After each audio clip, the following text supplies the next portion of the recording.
Hey, welcome back, friend. I am genuinely glad you're here tonight. Wherever you are right now, maybe curled up under a blanket, maybe already horizontal with the phone balanced on your face like the dignified person you are. Maybe it has just been one of those long days and this is the first quiet moment you've had. I want you to know something. You picked exactly the right place to be. Tonight, we're going to travel together, not on a plane, not on a train, somewhere much older and much more dangerous, and honestly much more interesting than either of those. We are getting on a wooden ship. Imagine for a moment that everything you own fits inside a single trunk. Your whole life, your clothes, your letters, maybe a small drawing of someone you love, packed into one wooden box no bigger than what you might shove under a bed. You carry it down to a harbour that smells like salt and tar and rotting fish. And there, bobbing on the water in front of you, is the ship. It is maybe 30 metres long, about the length of a basketball court. And on that ship, on that single basketball court-sized piece of wood, somewhere between 200 and 400 people are going to spend the next 6 to 8 weeks of their lives together in the middle of the Atlantic Ocean, with no engine, no radio, no way to call for help, no way to turn back. Here is what I really want you to feel right now, before we go any further. This was not a rare, terrifying event reserved for a handful of daring explorers. This was Tuesday. This was simply how you got from Europe to America for over 100 years. Millions of people did this. Farmers, merchants, soldiers, entire families, mothers with infants, grandparents who'd never seen the ocean before, all of them climbing onto these ships, saying goodbye to everyone they had ever known and pushing off into one of the most violent stretches of water on the face of the earth. And tonight, we're going to find out what that was actually like. Before we go any further though, if this kind of storytelling is something you enjoy, the kindest thing you can do right now is hit that subscribe button and leave this video a like. It genuinely means the world, and it helps more people find these stories. And I would love to know, where in the world are you watching this right now? What time is it? Are you already in bed? Or are you still pretending you're going to be productive tonight? Tell me in the comments. I read every single one. And honestly, those little notes from around the world are one of the best parts of doing this. Now, dim the lights a little if you can. Maybe turn on a gentle fan. Let everything outside go quiet. Because where we are going tonight is 3,000 miles of open ocean, and the year is somewhere in the 1700s. And the only thing standing between you and the deep is a ship built entirely out of wood. So let us start with the question that almost nobody asks. Why? Why would any perfectly ordinary, reasonably sane person look at a wooden boat floating in a harbour in Liverpool, or Bremen, or Cork, and say, yes, that is the thing I am going to do. I am going to get on that. The answer, when you sit with it, is almost heartbreakingly simple. Because the life they were leaving was already its own kind of shipwreck. In the 1700s and early 1800s, Europe for ordinary people, not the wealthy, not the powerful, not the ones who owned things, was a grinding and relentless struggle. In Ireland, tenant farmers worked land they did not own, paying rent to landlords they would never meet in person, one single bad harvest away from losing everything. In the German states, entire generations of young men watched their fathers work the same exhausted soil their grandfathers had worked before them, and understood, quietly and without anyone having to say it aloud, that there was simply not enough land for everyone who needed it. In England, the early stirrings of the Industrial Revolution were already beginning to hollow out the old ways of living. Skilled weavers who had fed their families for generations suddenly found their craft worth almost nothing against the grinding efficiency of new machines. And then, through a neighbour, a cousin, a crumpled letter passed around a village tavern, someone told them about America, about land, about the radical, almost unbelievable idea that a person could actually own the ground beneath their feet, that you could work hard and keep what you earned, that the name and the village you were born into did not permanently determine the life you were permitted to live. Now we know the full picture was far more complicated than that. The land being offered was not empty. It belonged to people who had lived on it for thousands of years. The freedom being promised was not equally available to everyone standing on those docks. Tonight, we will not look away from any of that. But in the mind of a 23-year-old standing on a dock in 1810, holding a trunk he had spent 3 years saving to fill, and a ticket he had spent another 2 years saving to buy, America was not just a destination on a map. It was an argument against the life he'd been handed before he was old enough to have any say in the matter. And that argument was powerful enough, urgent enough, to make a 6-week voyage on a 30-metre wooden ship feel like a completely reasonable trade. Now, the numbers here are worth pausing for because they are genuinely staggering. Between 1700 and 1800, historians estimate that somewhere between 600,000 and 800,000 Europeans made the crossing to North America of their own free will. But the moment you broaden the picture, the moment you include those who did not choose to come, who were taken by force from West Africa and carried across the ocean in chains, the number climbs into the millions. Across the full span of the Atlantic slave trade, more than 12.5 million Africans were loaded onto ships bound for the New World. We will spend real time with that story tonight, because you simply cannot tell the story of the Atlantic honestly without it. But right now I want you to hold just one thing in your mind. Millions of people, millions of separate, irreplaceable human stories, all of them beginning in essentially the same moment, standing at the edge of the known world, looking out at that terrifying and indifferent ocean, and crossing it anyway. Here is something that genuinely surprised me when I first came across it. The crossing was not equally long in both directions, not even close. Sailing from Europe to America, east to west, typically took 6 to 8 weeks. Sometimes, in bad conditions, it stretched to 14 weeks, 3.5 months at sea, on a ship the size of a basketball court, with 400 other people, eating food you would not offer to a dog. But sailing back from America to Europe usually took only 3 to 4 weeks, roughly half the time. Same ocean, same boats, completely different journey. Why? The wind. The Atlantic Ocean has what you might call an invisible architecture, a system of winds and currents that flows in enormous, predictable patterns across thousands of miles of open water. Sailing westward from Europe, ships had to push against prevailing winds blowing unsteadily from the west. They could not go in a straight line. They had to angle and tack and zigzag their way across the water, losing time and precious distance with every shift in the breeze. But sailing eastward back toward Europe, those same winds became allies. They filled the sails and pushed the ship along like a patient hand at your back. Benjamin Franklin, who was not only a statesman and an inventor, but one of the most relentlessly curious human beings of the 18th century, became genuinely fascinated by this difference during his many transatlantic crossings. He noticed that American mail packets consistently made the eastward crossing faster than their British counterparts. He started asking questions. He talked to Nantucket whalers, men who knew the Atlantic the way a farmer knows his own fields, and they told him about a river of warm water flowing north and then east through the cold of the open ocean.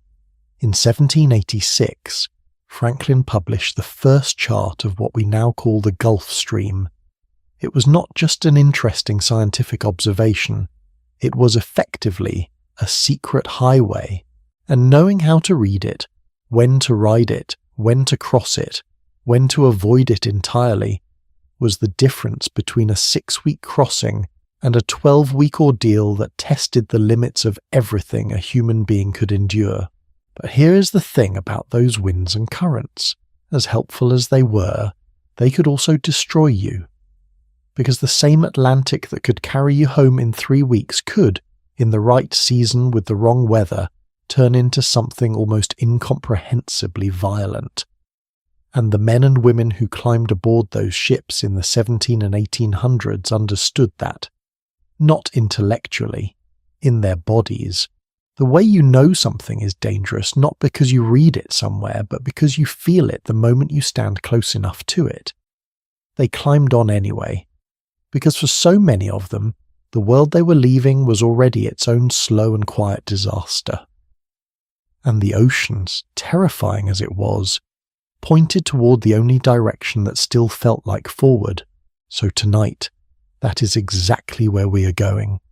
We're going to spend real time aboard those ships.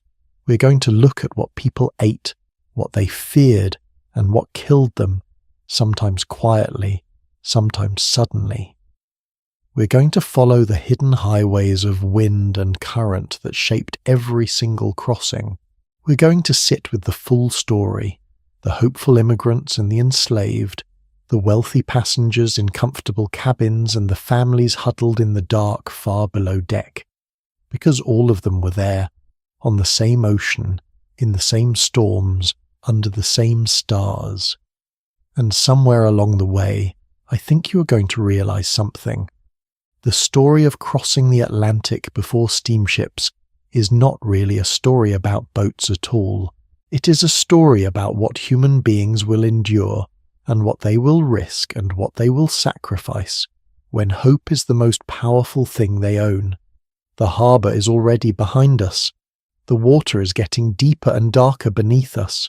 And right now, I want to show you the ship itself, because the moment you understand what these vessels actually looked like from the inside, what they smelled like, how they were designed and what this designed to carry, you will never think about this journey the same way again. Stay with me, we're just getting started. Picture this. You've just made it onto the ship. Your trunk is stowed somewhere below. The dock is shrinking behind you. And now, for the first time, you actually look at the place where you're going to live for the next 6 to 8 weeks, and your stomach drops, not from seasickness, not yet anyway, from the simple, sudden, very physical understanding of exactly how small this ship is. I want you to build this picture slowly because I think most of us, having grown up in an era of cruise ships the size of floating cities, genuinely cannot picture what these vessels were like from the inside. And until you can picture it, the story does not quite land the way it should. A typical merchant sailing vessel crossing the Atlantic in the 1700s to the early 1800s was, on average, somewhere between 25 and 40 meters long. The larger packet ships that became more common by the early 1800s could stretch to 50 meters, but the majority of ships that carried ordinary emigrants and cargo across that ocean were closer to the smaller end of that range. To translate that into something you can feel rather than just read, the ship you're standing on is roughly the length of 2.5 school buses parked end to end. Now fill those buses with everything needed for a 2-month voyage at sea: food barrels, water casks, rope and canvas and spare timber for repairs, animal cargo, because yes, many ships carried live chickens, pigs and cattle for fresh food, navigation equipment, the crew's quarters, the officers' cabins, and then, somewhere in whatever space remained after all of that, the passengers. On some ships, particularly those carrying emigrants in the 1830s and 1840s, that remaining space was carved into berths, wooden shelves essentially, stacked 2 or 3 high along the hull of the lower deck. Each berth was roughly 6 feet long and not quite 2 feet wide. Think about that for a moment. 6 feet by 2 feet. That was your home. Your bed, your storage space, your entire private world for the duration of the crossing, and the ceiling above your berth. On many ships it was low enough that a person of average height could not stand upright, so you spent the voyage either lying down or crouching, for weeks. Now I know what you might be thinking. Surely the wealthier passengers had something better than that. They did, and the difference was almost obscene. The ship was, in many ways, a perfect model of the social order of its time, a floating mirror of the world on shore. At the very top of the hierarchy were the first-class cabin passengers. These were typically merchants, government officials, military officers, and the occasional wealthy traveller who could afford fares that, in today's money, would run into the thousands of dollars for a single crossing. These passengers had private or semi-private cabins near the stern of the ship, the back end which was generally calmer and received more light. They ate at the captain's table. Their meals included preserved meats, wine, ship's biscuits of at least tolerable quality, and sometimes fresh food from the livestock kept on deck, at least during the first portion of the voyage. One traveller who crossed in 1823 wrote in his diary that dinner in the captain's cabin included roast pork, potatoes, and a rather decent Madeira wine. He called the crossing, all things considered, not entirely unpleasant. Then you walk 15 metres toward the front of the same ship, and you find yourself in steerage. Steerage gets its name from its location near the ship's steering mechanism, deep in the lower decks near the rudder. It was the cheapest accommodation on board, and the conditions were, by any modern standard, genuinely shocking. The berths were communal. Men, women, and children from different families shared the same low-ceilinged space, separated by little more than whatever curtains or blankets passengers managed to hang themselves. There was almost no ventilation. In rough weather, the hatches above were sealed to keep out water, which meant the air below became thick with the smell of unwashed bodies, seasickness, and whatever was cooking on the small communal stove.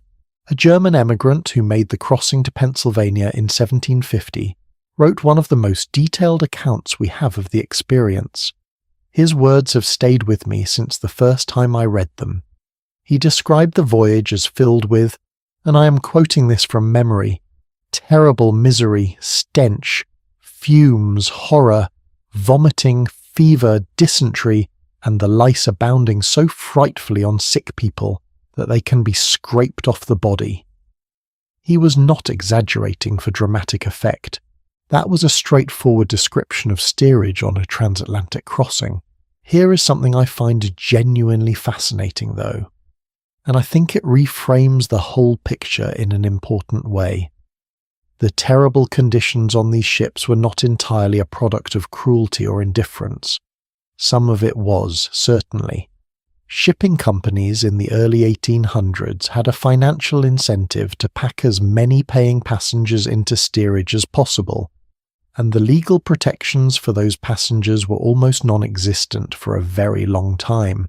But a significant part of it was simply the brutal physics of ocean travel in an era before refrigeration, before weatherproof materials, before any real understanding of what caused disease. Think about the fresh water situation alone. On a transatlantic crossing of 6 to 8 weeks, a ship needed to carry enough water for its entire crew and passenger list. Water in the 17 and 1800s was stored in wooden barrels, large, heavy, difficult to move, and absolutely essential. The problem was that wood is porous. Over weeks at sea, the wooden barrels would gradually absorb the flavour and bacteria of the ocean air around them. The water would turn green, then brown. It would develop a smell that passengers described as somewhere between swamp water and the inside of an old shoe. One emigrant account from the early 1800s describes the ship's water turning so foul that passengers mixed it with vinegar just to make it bearable to drink. And here is the truly sobering part. They had no real alternative. You could not simply sail back to port for clean water. You carried what you had, and when it ran out or turned foul, you endured. That is not cruelty. That is the honest limit of what was technologically possible at that moment in history, which in some ways makes it harder to think about, not easier. There is one more layer to this story that I think deserves its own moment. Because we have been talking about the ship as it existed for paying passengers, people who chose to be there, who had at least some agency in the decision to cross. But the Atlantic in the 17 and 1800s was also crossed by an enormous number of people who had no choice at all, and their experience of a ship's interior was something categorically different from anything we have described so far. We will go deep into that story in a little while tonight, and I want to give it the full weight it deserves, not compress it into a paragraph. But I want to plant a seed right now, because it matters for understanding the ship itself. Historians and archaeologists who have studied the physical layout of ships used in the forced transportation of enslaved Africans have documented something that is almost impossible to fully process the first time you encounter it. On these vessels, the space allocated to each person in the lower hold was calculated and documented by the ship's owners with almost clinical precision. The goal was simple: fit as many people as possible into the available space while keeping enough alive to turn a profit on arrival. The calculation they arrived at was approximately 2 square meters per person, less space than a grave, and the ceiling above them, the deck overhead, was sometimes so low that the space was not tall enough to sit upright. For a voyage that could last 50 to 80 days, think about that and hold it, because it is going to be there, underneath everything else we talk about tonight, like the dark water beneath the hull of every ship that crossed this ocean. Back on the upper decks, meanwhile, life had its own rhythms and its own strange kind of normalcy. The crew of a typical Atlantic sailing vessel in this era numbered somewhere between 20 and 50 men, depending on the size of the ship. They were organised into watches, rotating shifts that kept sailors on duty at all hours, day and night, in all weather.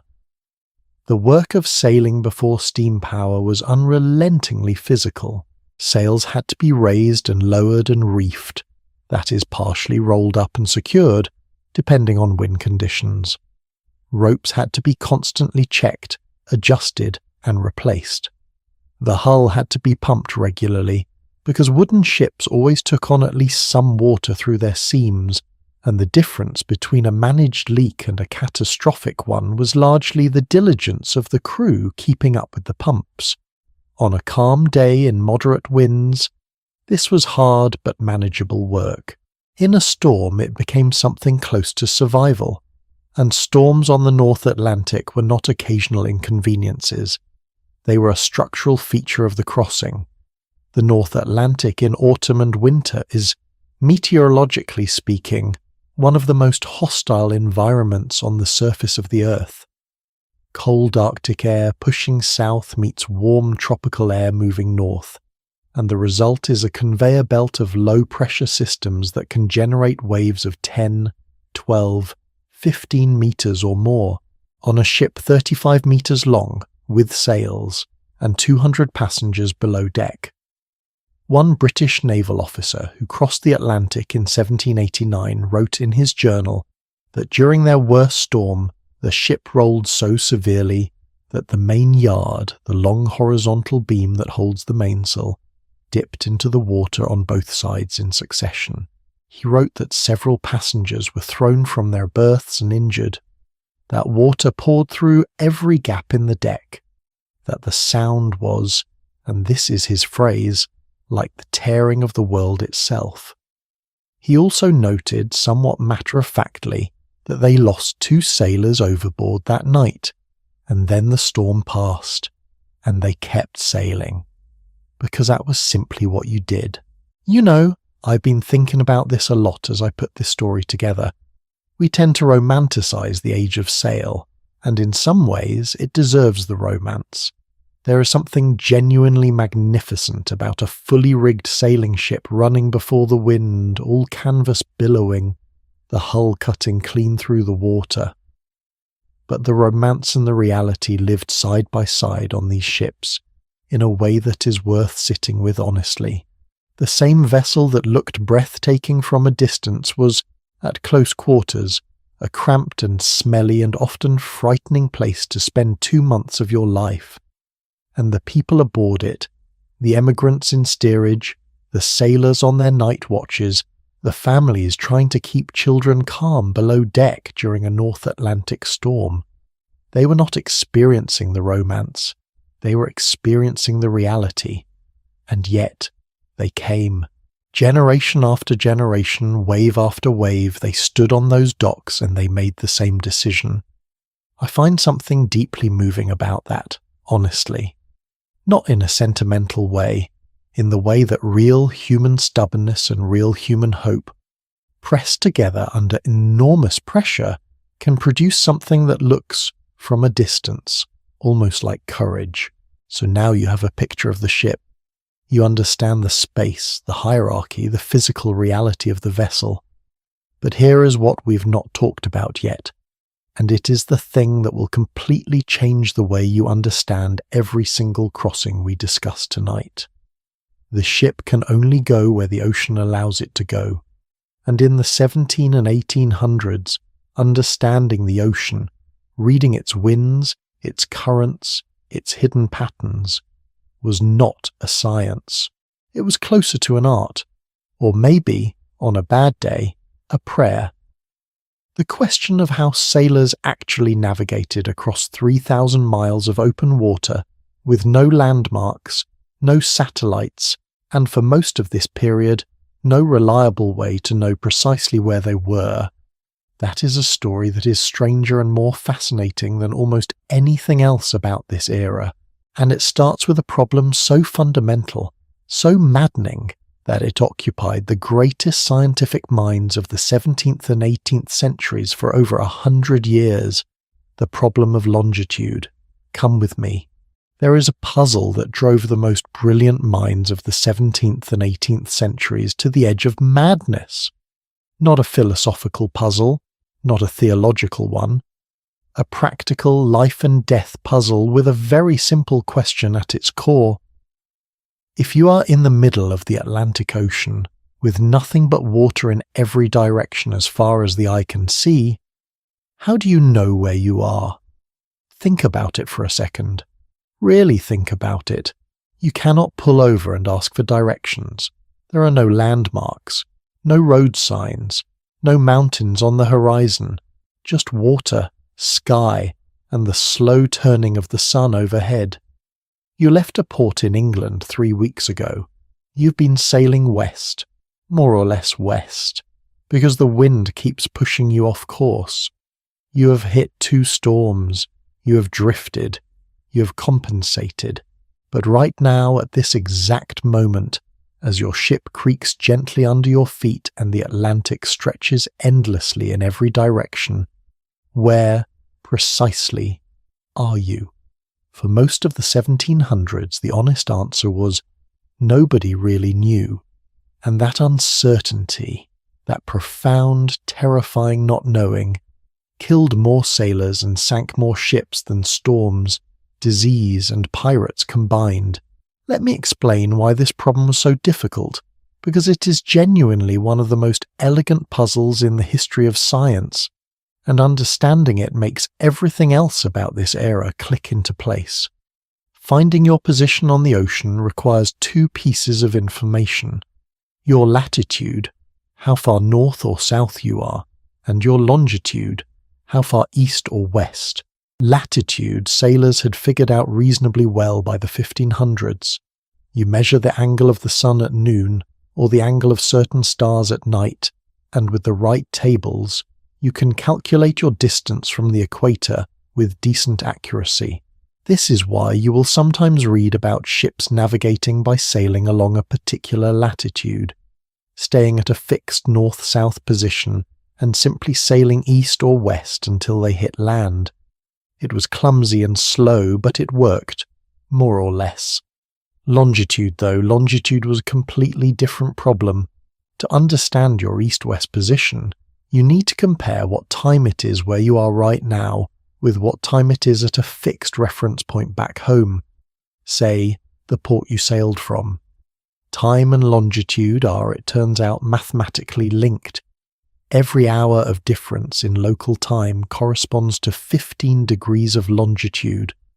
So if it is noon on your ship but 2 in the afternoon back in London, you know you are 30 degrees of longitude west of London. Simple, right?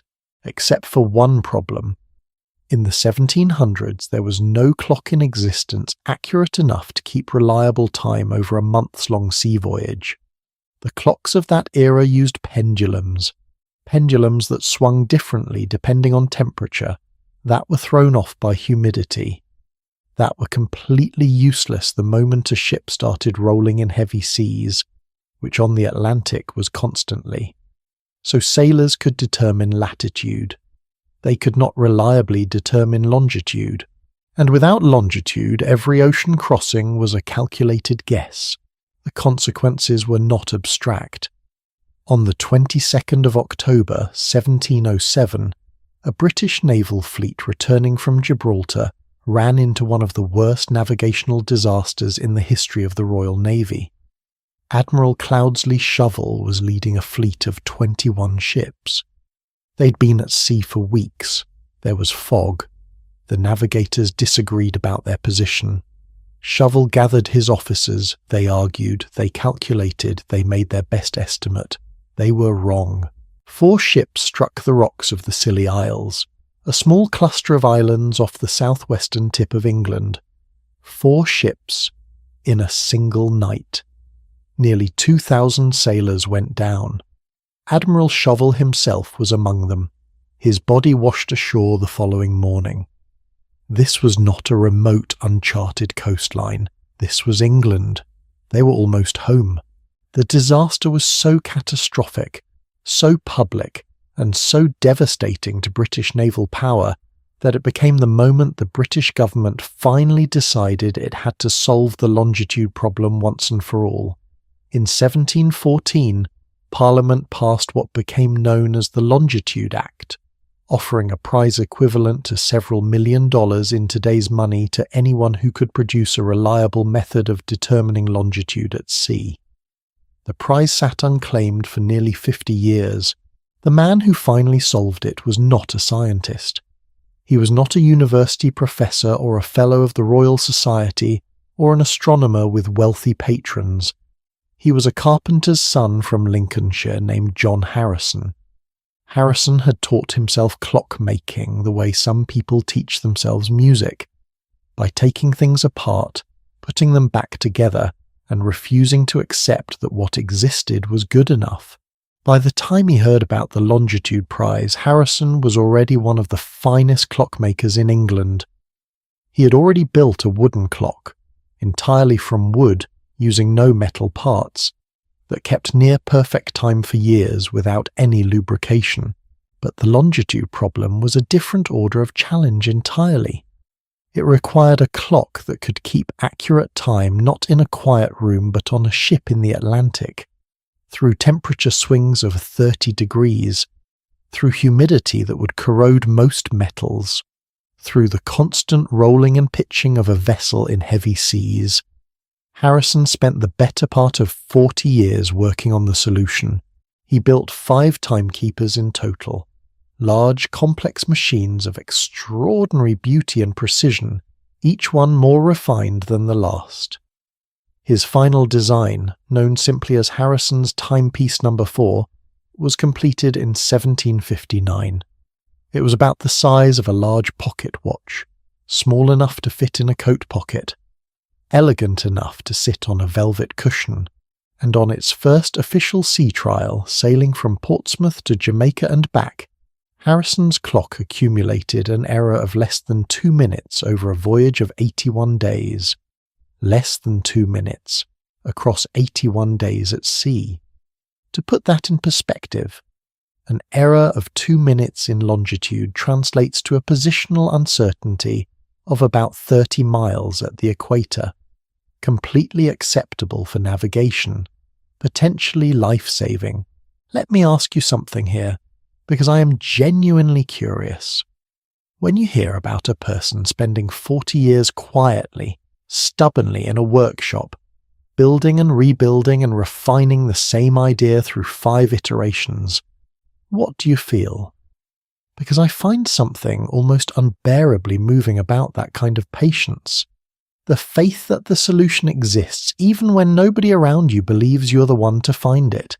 The astronomy establishment, led by the astronomer Royal Neville Maskelyne, spent years attempting to discredit Harrison and deny him the prize. There was professional jealousy. There was institutional arrogance. Maskelyne was convinced that the solution to longitude had to come from astronomical observation, not from a clock built by a craftsman without a university degree.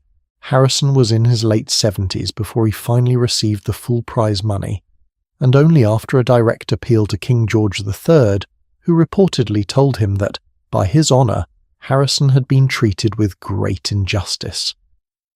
I find this story endlessly fascinating, not because it is a simple triumph of the underdog, though it has elements of that, but because it illustrates something true about how knowledge actually advances. Breakthroughs rarely come from where the establishment expects them. They tend to arrive from the edges, from craftsmen and obsessives, and people who are too stubborn or too naive to accept that the problem cannot be solved. Harrison was all 3. Now here is where the story gets genuinely interesting from a practical standpoint, and this is the part that most tellings skip over. Harrison finished his timekeeper in 1759, but his instruments were hand-built masterpieces. Each one took years to construct and cost a small fortune.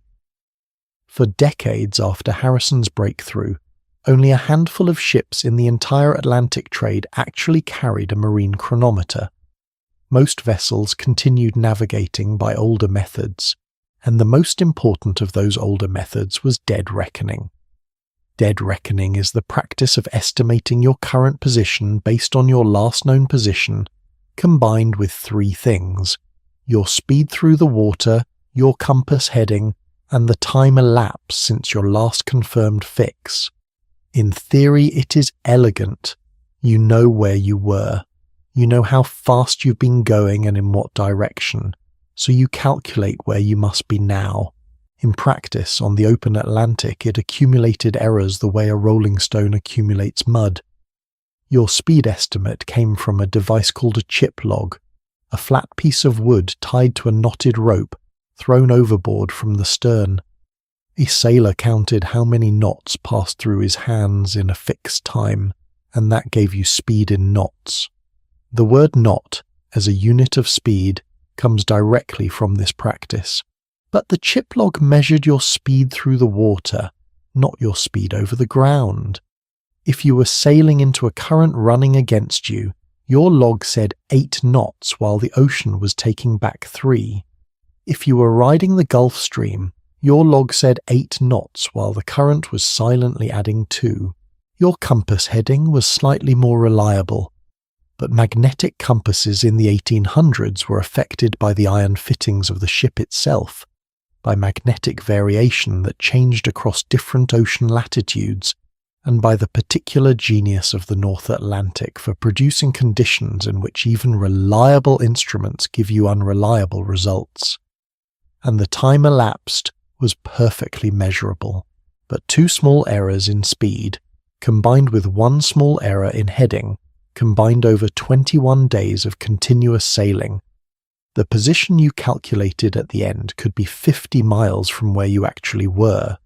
50 miles does not sound like much, until the 50 miles contains rocks you cannot see in the dark. The navigators of the 17 and early 1800s were, it should be said, extraordinary professionals. They understood dead reckoning's limitations deeply, and they compensated for them through experience, through careful observation of natural signs, and through something that maritime historians sometimes call seaman's eye. an accumulated embodied reading of the ocean that went far beyond instruments. They watched the colour of the water, the texture of the swell, the behaviour of seabirds whose species and habits placed them reliably within certain distances of certain coasts, the temperature of the air, the smell on some approaches of land before it was visible, the particular damp green smell of vegetation carried offshore in the right winds. A skilled navigator approaching the American coast in the 1700s might know, from the species of petrel following his ship and the brownish tinge of the water, that he was within 100 miles of landfall, hours before any lookout spotted the shore itself. This was not mysticism, it was a very particular kind of science, pattern recognition built from decades of observation, compressed into intuition. It was also, I think it is worth saying, a genuinely beautiful way of knowing the world, an intimate, attentive relationship with the natural environment that no instrument can fully replicate. And it worked. Mostly. The cases where it did not work are instructive, because they reveal the brutal arithmetic that underlay every crossing. In the 5 years between 1747 and 1752, before Harrison's chronometer, before any reliable longitude solution was widely available, British maritime records document over 250 significant navigational incidents on the Atlantic routes. Groundings, near misses, ships arriving at the wrong port entirely, vessels spending days searching for a coastline that was not where dead reckoning said it should be. The crossing was not just dangerous because of weather or disease. It was dangerous because, for most of this period, nobody on the ship could say with certainty where the ship was. The captain could give you his best estimate, an experienced navigator could refine it. The crew could watch the birds and smell the air and read the swells. But certitude, precision, the ability to say, "We are here, on this chart, at this exact position," that came later. First there was a carpenter's son from Lincolnshire, working alone in his workshop, refusing to stop. By the 1820s and 1830s, marine chronometers had become affordable enough that well-equipped merchant ships were beginning to carry them as standard. The price had dropped from hundreds of pounds to something more manageable. Skilled clockmakers in London and Paris had learned to reproduce the essential principles of Harrison's design at lower cost. Navigation on the Atlantic became measurably safer as chronometers spread through the merchant fleet. But here is the detail I want to leave you with, because I think it matters for how we understand this whole era. Even after the chronometer solved the longitude problem in theory, the ocean remained unpredictable. The chronometer told you where you were. It did not tell you what the weather would do next. It did not prevent the storms from building overnight into walls of water. It didn't keep the ice from drifting south into the shipping lanes in spring. It did not make the food better or the water cleaner or the week shorter.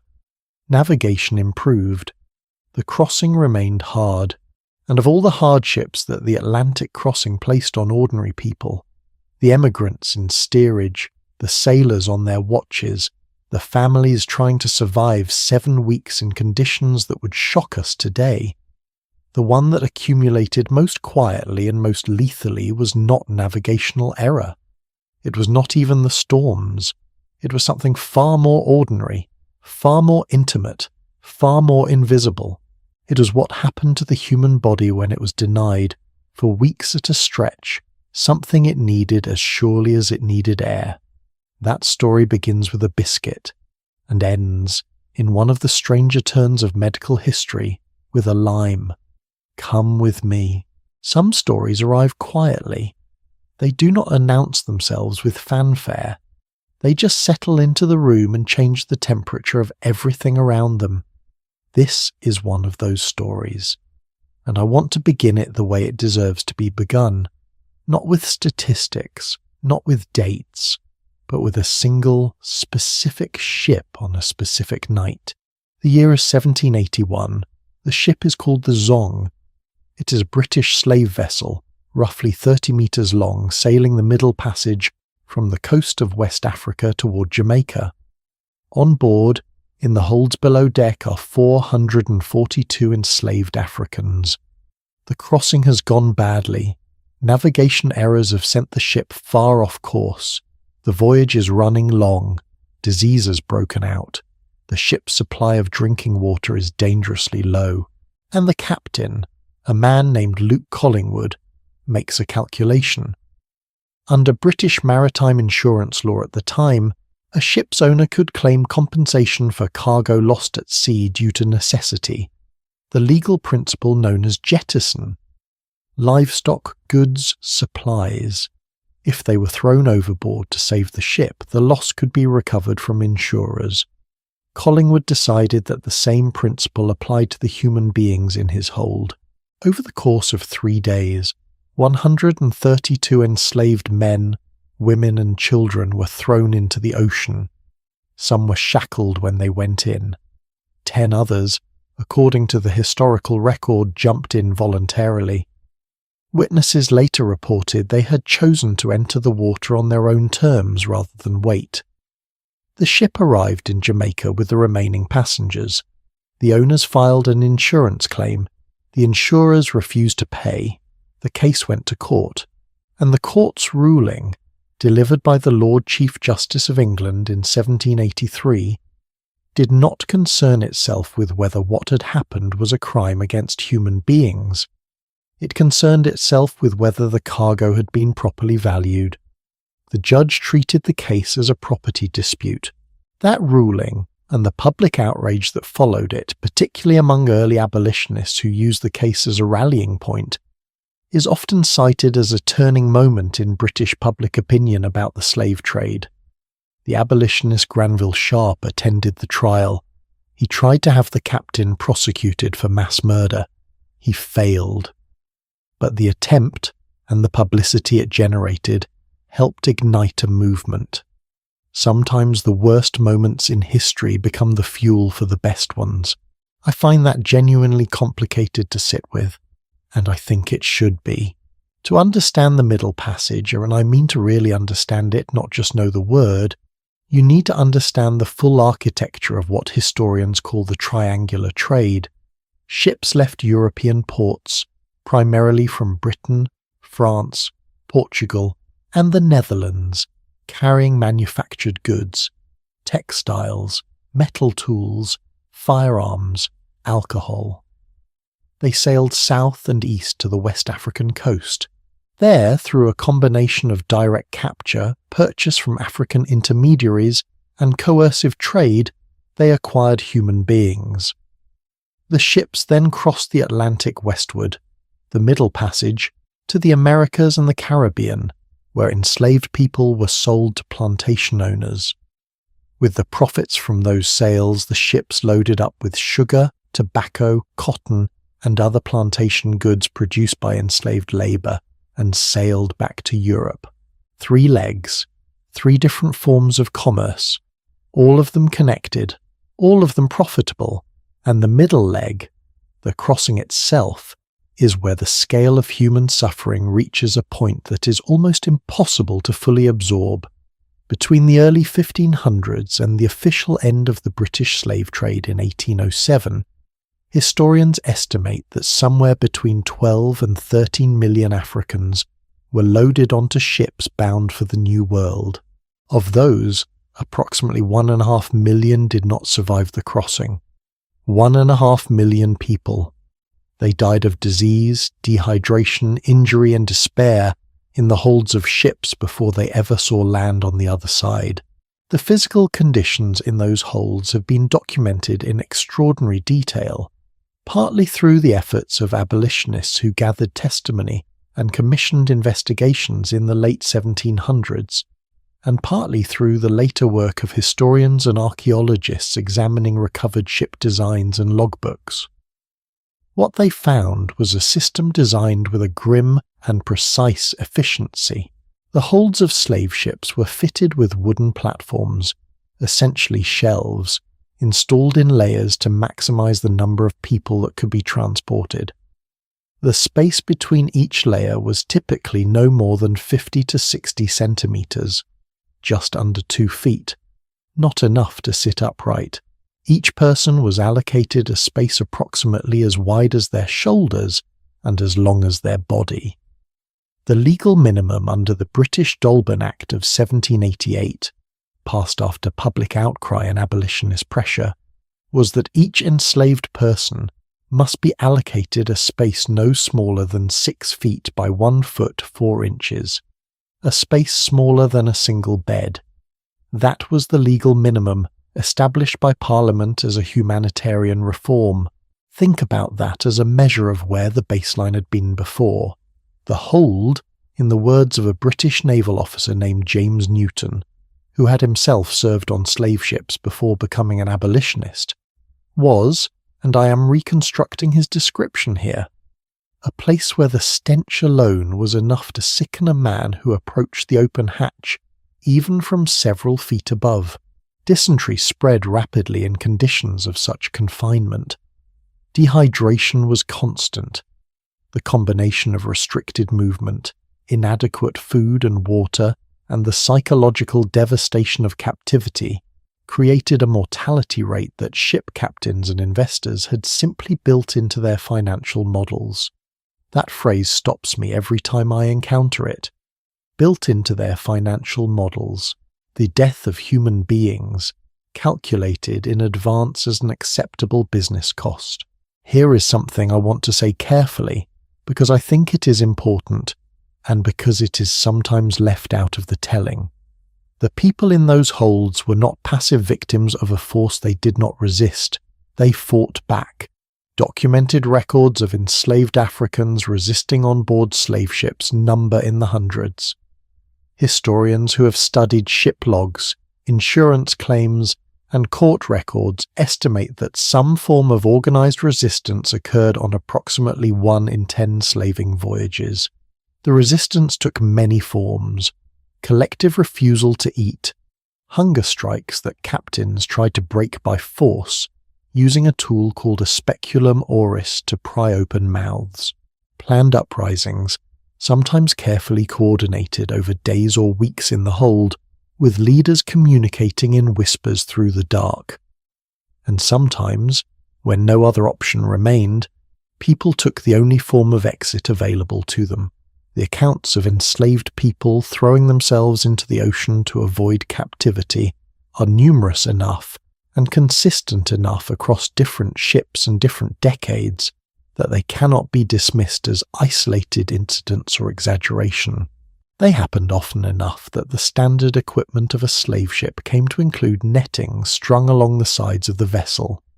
The nets were not there to catch fallen sailors, they were there to prevent escape. When I first read that detail, the nets, I sat with it for a long time, because it means the people building those ships knew, the investors knew, the captains knew, the crews knew. They built the nets anyway, and they kept sailing. Now, I want to pause here and say something that I think needs to be said in the middle of a story this heavy. We are watching this history from a distance of 200 years or more, and that distance can make it feel abstract. Names blur into numbers. Individual human beings become statistics. I want to resist that.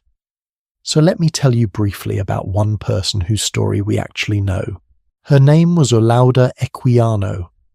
He was born around 1745 in what is now Nigeria, in the region of the Igbo people. At approximately 11 years old, he and his sister were captured from their home village by slave traders. They were separated almost immediately. Equiano was sold multiple times before being transported across the Atlantic to Barbados and then to Virginia. He eventually came to be owned by a Royal Navy officer, served at sea, saved enough money through small trades to purchase his own freedom in 1766, and went on to become one of the most important voices in the British abolitionist movement. In 1789, he published his autobiography, one of the first and most powerful first-person accounts of the slave trade ever written. He described the moment the ship carrying him left the African coast and he understood, fully and finally, that he was not going to see home again. He wrote that his grief at that moment was beyond what words could carry. He wrote that even the ocean, which he had never seen before that crossing, seemed to him at that moment like a kind of grave that moved. An ocean that moves like a grave. I have read that phrase dozens of times. It has never lost its weight. The British slave trade was officially abolished in 1807, the American trade in 1808. But here is the part of the story that does not always make it into the summary version. Abolishing the legal trade did not end the crossings. Ships continued to carry enslaved people across the Atlantic illegally for decades after 1807. The Royal Navy's West Africa Squadron, established specifically to intercept slave ships, liberated approximately 150,000 people between 1808 and 1860, but they were pursuing a trade that continued to operate on an enormous scale simply underground. The last documented slave ship to arrive in the United States, a vessel called the Clotilda, arrived in Mobile Bay, Alabama in 1860, carrying 110 enslaved Africans from Benin. This was 53 years after the trade was legally abolished. 53 years of illegal crossings. 53 years of ships sailing with nets strung along the sides. Some of the survivors of the Clotilda lived into the 20th century. This history is not as far away as we sometimes want it to be. I've spent time on this part of the story because I think it deserves that time. The Atlantic crossing in the 17 and 1800s was not a single story. It was many stories, layered on top of each other, often happening simultaneously on ships, sailing the same ocean, sometimes literally on the same vessel. The wealthy passenger in the first-class cabin writing letters home about the discomfort of ocean travel. The emigrant family in steerage eating biscuits full of weevils and trying to keep their children calm through 3-day storms.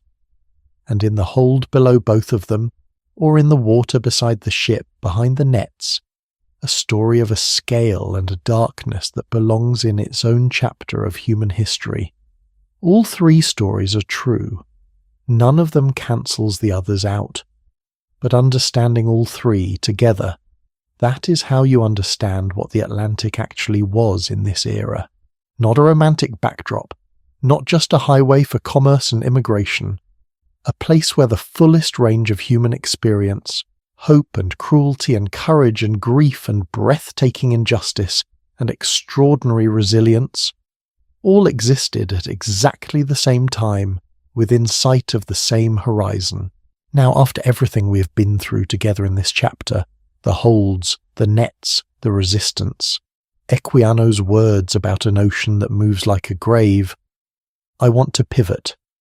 Not because the weight lifts easily, it does not, but because this story has another layer that I think you need to hear. Because even as all of this was happening, the disease, the suffering, the storms, the crossings that stretched far beyond what anyone planned for, something else was also happening on the Atlantic. People were beginning to think about whether there was a better way. Not just a more humane way, a faster way, a more predictable way. A way that might eventually make the ocean itself feel a little less like an adversary. That story begins with one particular problem that every captain, every merchant, every emigrant who ever crossed the Atlantic understood in their bones. You could plan everything perfectly. You could provision well, navigate carefully, read the winds with skill, and still the ocean could decide to do exactly what it wanted. The storms of the North Atlantic in autumn and winter were not a risk you managed. They were a force you survived. Or you did not. Come with me into the weather. Close your eyes for just a moment. Actually, maybe do not close your eyes while you're listening to this one. Because what I am about to describe is the kind of thing that tends to make people want to keep the lights on just a little longer. The North Atlantic Ocean in October. Picture it. The water is the colour of dark iron, not blue, not green. a deep, cold, almost metallic grey that seems to absorb light rather than reflect it. The sky sits low, a ceiling of moving cloud that presses down toward the surface, as if the horizon has decided to compress itself into something smaller and more dangerous. The wind, when it comes, does not arrive gradually. It arrives the way a door slams. One moment the air is merely cold and restless. The next, it is screaming, and somewhere in the middle of all of this, 30 meters of wooden hull, canvas sails straining at their ropes, 200 human beings holding on to whatever they can find, is your ship. This was not the exception on a transatlantic crossing in the 17 and 1800s. This was autumn. This was just the ocean being the ocean. Here is something that I think gets genuinely lost when we talk about sailing in this era, and I want to fix that tonight, because it changes how you understand every single crossing we have discussed. The North Atlantic is not simply a large body of water that ships had to cross. It is, in meteorological terms, one of the most consistently violent stretches of ocean on the surface of the planet. The reason is geography and physics working together in the least convenient way possible. The North Atlantic sits at a latitude where two enormous air masses are in near constant collision. Cold, dry air pushing down from the Arctic meets warm, moist air flowing north from the tropics. The boundary between those two air masses is unstable by nature. It wants to move, to spiral, to organize itself into the rotating low-pressure systems that meteorologists call extratropical cyclones, and that sailors in the 1800s called, with considerably less technical vocabulary, simply hell. These storm systems form repeatedly throughout the autumn and winter months, tracking roughly from west to east across the ocean, each one capable of generating sustained winds above 60 miles per hour and wave heights of 12 to 15 meters or more, 15-meter waves, on a ship 35 meters long. The math on that is not comfortable. Let me put a real face on what a North Atlantic storm actually felt like from inside one of these ships. The Jeanie Johnston was an Irish emigrant vessel that made 16 transatlantic crossings between 1847 and 1855, carrying emigrants from Kerry and Cork to North America during and after the Irish famine. She became famous in maritime history for one specific reason. She never lost a single passenger or crew member in all 16 crossings. That record was so remarkable for the era that historians have spent considerable time trying to understand how it happened. The answer, as best as anyone can determine, was a combination of exceptional seamanship, an unusually humane captain named James Attridge, who genuinely prioritized the welfare of his passengers, and, not to be underestimated, a considerable amount of luck. Because on one of those 16 crossings returning to Ireland without passengers as a cargo vessel, the Jeanie Johnston encountered a storm so severe that the ship began taking on water at a rate the pumps could not manage. The hull was failing. The crew tied themselves to the masts, and then they waited. They waited 9 days, lashed to the masts of a sinking ship in the North Atlantic, before another vessel spotted them and rescued them. 9 days, tied to a mast, in the Atlantic. In winter they survived, not all ships did. The statistics on shipwrecks in this era are sobering in a way that accumulates slowly the more you look at them. British maritime records from the early to mid-1800s document hundreds of vessels lost on the North Atlantic crossing each decade. Not dramatic single disasters, though those happen too, but a steady, almost routine attrition of wooden ships against the weight of the ocean. Icebergs were a particular hazard on the northern routes, especially in spring when the ice pack was breaking up and sending fragments ranging from small bergs to cathedral-sized walls of ice drifting south into the shipping lanes. Sailing ships had almost no ability to maneuver around icebergs in poor visibility, at night, in fog, in heavy seas, and the collision of a wooden hull with ice was, almost without exception, catastrophic. One of the most documented iceberg disasters of the pre-steamship era occurred in 1833, when the passenger sailing vessel Lady of the Lake struck ice in the North Atlantic while carrying Irish emigrants to Quebec. Approximately 215 people were aboard. 115 of them did not survive, but perhaps even more telling than individual disasters is a 5-year snapshot from the records of emigrant shipping between 1847 and 1852. During those 5 years, 6,877 emigrant ships made Atlantic crossings. 43 of them did not reach their destination. 43 ships gone, carrying over 1,000 passengers between them. The percentage sounds small, about 0.6%, and mathematically it is. But if you were standing on a dock in Liverpool in 1849, holding a ticket for the crossing, and someone told you there were a roughly 1 in 100 chance your specific ship would not make it, would you still get on? Most people did, which tells you something about what they were leaving behind. Now, beyond the storms and the ice, there was a third threat on the Atlantic that does not get discussed as often, but was, in terms of raw numbers, genuinely devastating. Fire. Wooden ships, canvas sails, open cooking fires, whale oil lamps, and, in the steerage decks, hundreds of people living in extremely close quarters, with very little space between them and the nearest flame.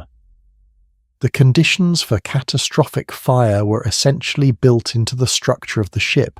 In August of 1848, a passenger vessel called the Ocean Monarch was 3 hours out of Liverpool, carrying emigrants bound for Boston. A passenger had lit a fire in a restricted area below deck. One of those small, human, entirely understandable acts of someone trying to stay warm in a dark and cold space, with no real understanding of how quickly fire moves on a wooden ship. The fire caught the structure of the vessel within minutes. The Ocean Monarch burned with over 350 people on board. 176 of them did not survive. The ship was still in sight of the Welsh coast when it went down. Rescue vessels reached the scene while people were still in the water. Some survivors were pulled out alive, others were not. The disaster was reported extensively in the British press. It generated enormous public debate about fire safety regulations on emigrant ships, about the responsibilities of shipping companies, about whether the law was doing enough to protect the hundreds of thousands of ordinary people crossing the Atlantic each year. Some reforms followed, as reforms often do, after enough people die to make inaction politically impossible. I have complicated feelings about that pattern. I suspect you might too. Here is the detail about North Atlantic storms that I keep coming back to, because I think it reveals something important about the experience of being on one of these crossings. The storm itself, the violence, the waves, the screaming wind, that was terrifying, obviously.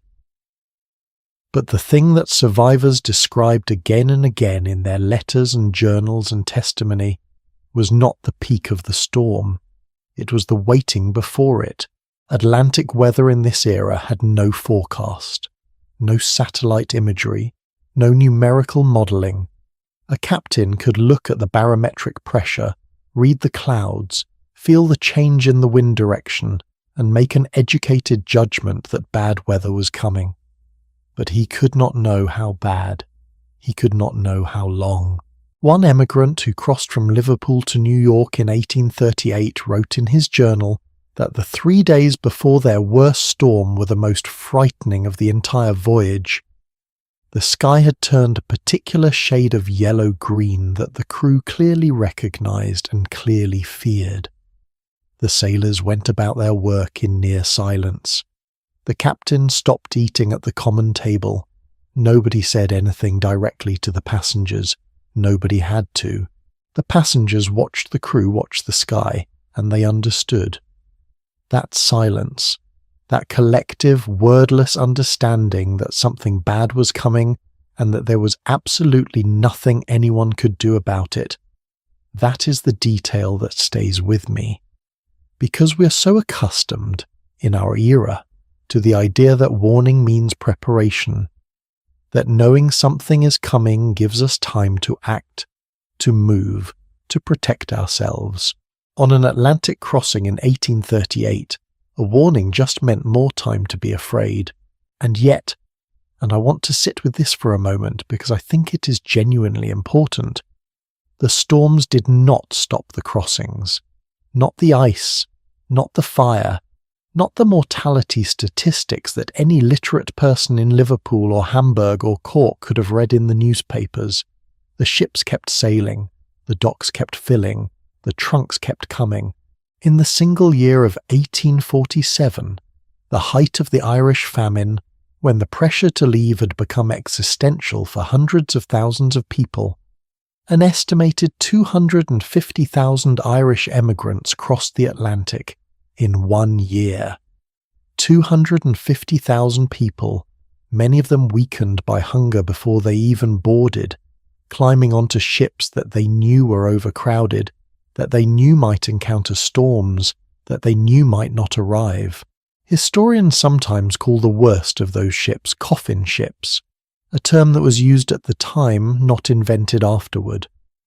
The mortality rates on some of the worst provisioned, most overcrowded vessels during the famine crossings approached 30%. 3 in 10 people who boarded did not arrive, and still the docks filled. Still the ships left. I think about what it means to look at a number like that and still get on the ship, and I think the answer is not that people did not understand the risk. They understood it. They got on anyway, because the alternative, staying, had already become its own kind of certainty. There is something in that calculation that feels to me like one of the most profound and human things in this entire story. The risk of the ocean was terrifying, but the certainty of staying was worse. Let me ask you something, and I genuinely want you to think about this. Is there something in your own life, maybe not a literal ocean, but a decision, a change, a leap towards something uncertain, where you've felt that same calculation? Where the fear of what is ahead is real and substantial, but the fear of staying exactly where you are is larger. I think most of us know that feeling at least once, and I think the people on those docks in 1847 knew it in a way that makes every other version of it feel small. So the ocean threw everything it had at these crossings, storms and ice and fire and disease and the slow, grinding misery of weeks at sea, and people kept crossing. And slowly, very slowly, over decades, someone began to ask whether it might be possible to build something that could cross the Atlantic not at the ocean's mercy, but on a schedule. A schedule. Can you imagine how radical that idea sounded in 1815? Not hoping the wind cooperates, not planning for 6 weeks but preparing for 14, not scanning the horizon every morning and wondering what the sky is deciding to do today. A departure date, an arrival date, written down, guaranteed. It sounds obvious now. In the early 1800s it was practically revolutionary, and it began not with an engine, not yet, but with a small group of New York merchants who looked at the chaotic, weather-dependent, unpredictable world of Atlantic shipping and decided that reliable was worth more than fast. What they built changed the ocean.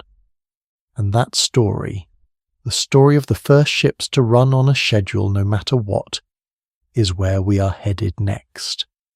January 5th, 1818. The harbour at New York is cold enough that you can see your breath in the air.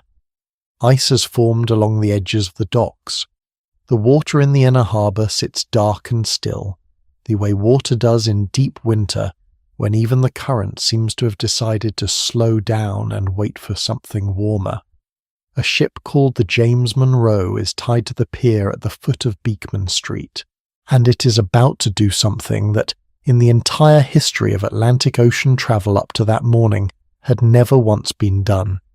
It is going to leave on time, not when the cargo is fully loaded, not when the winds look favourable, not when the captain feels ready, or the tide cooperates, or the investors give the final word.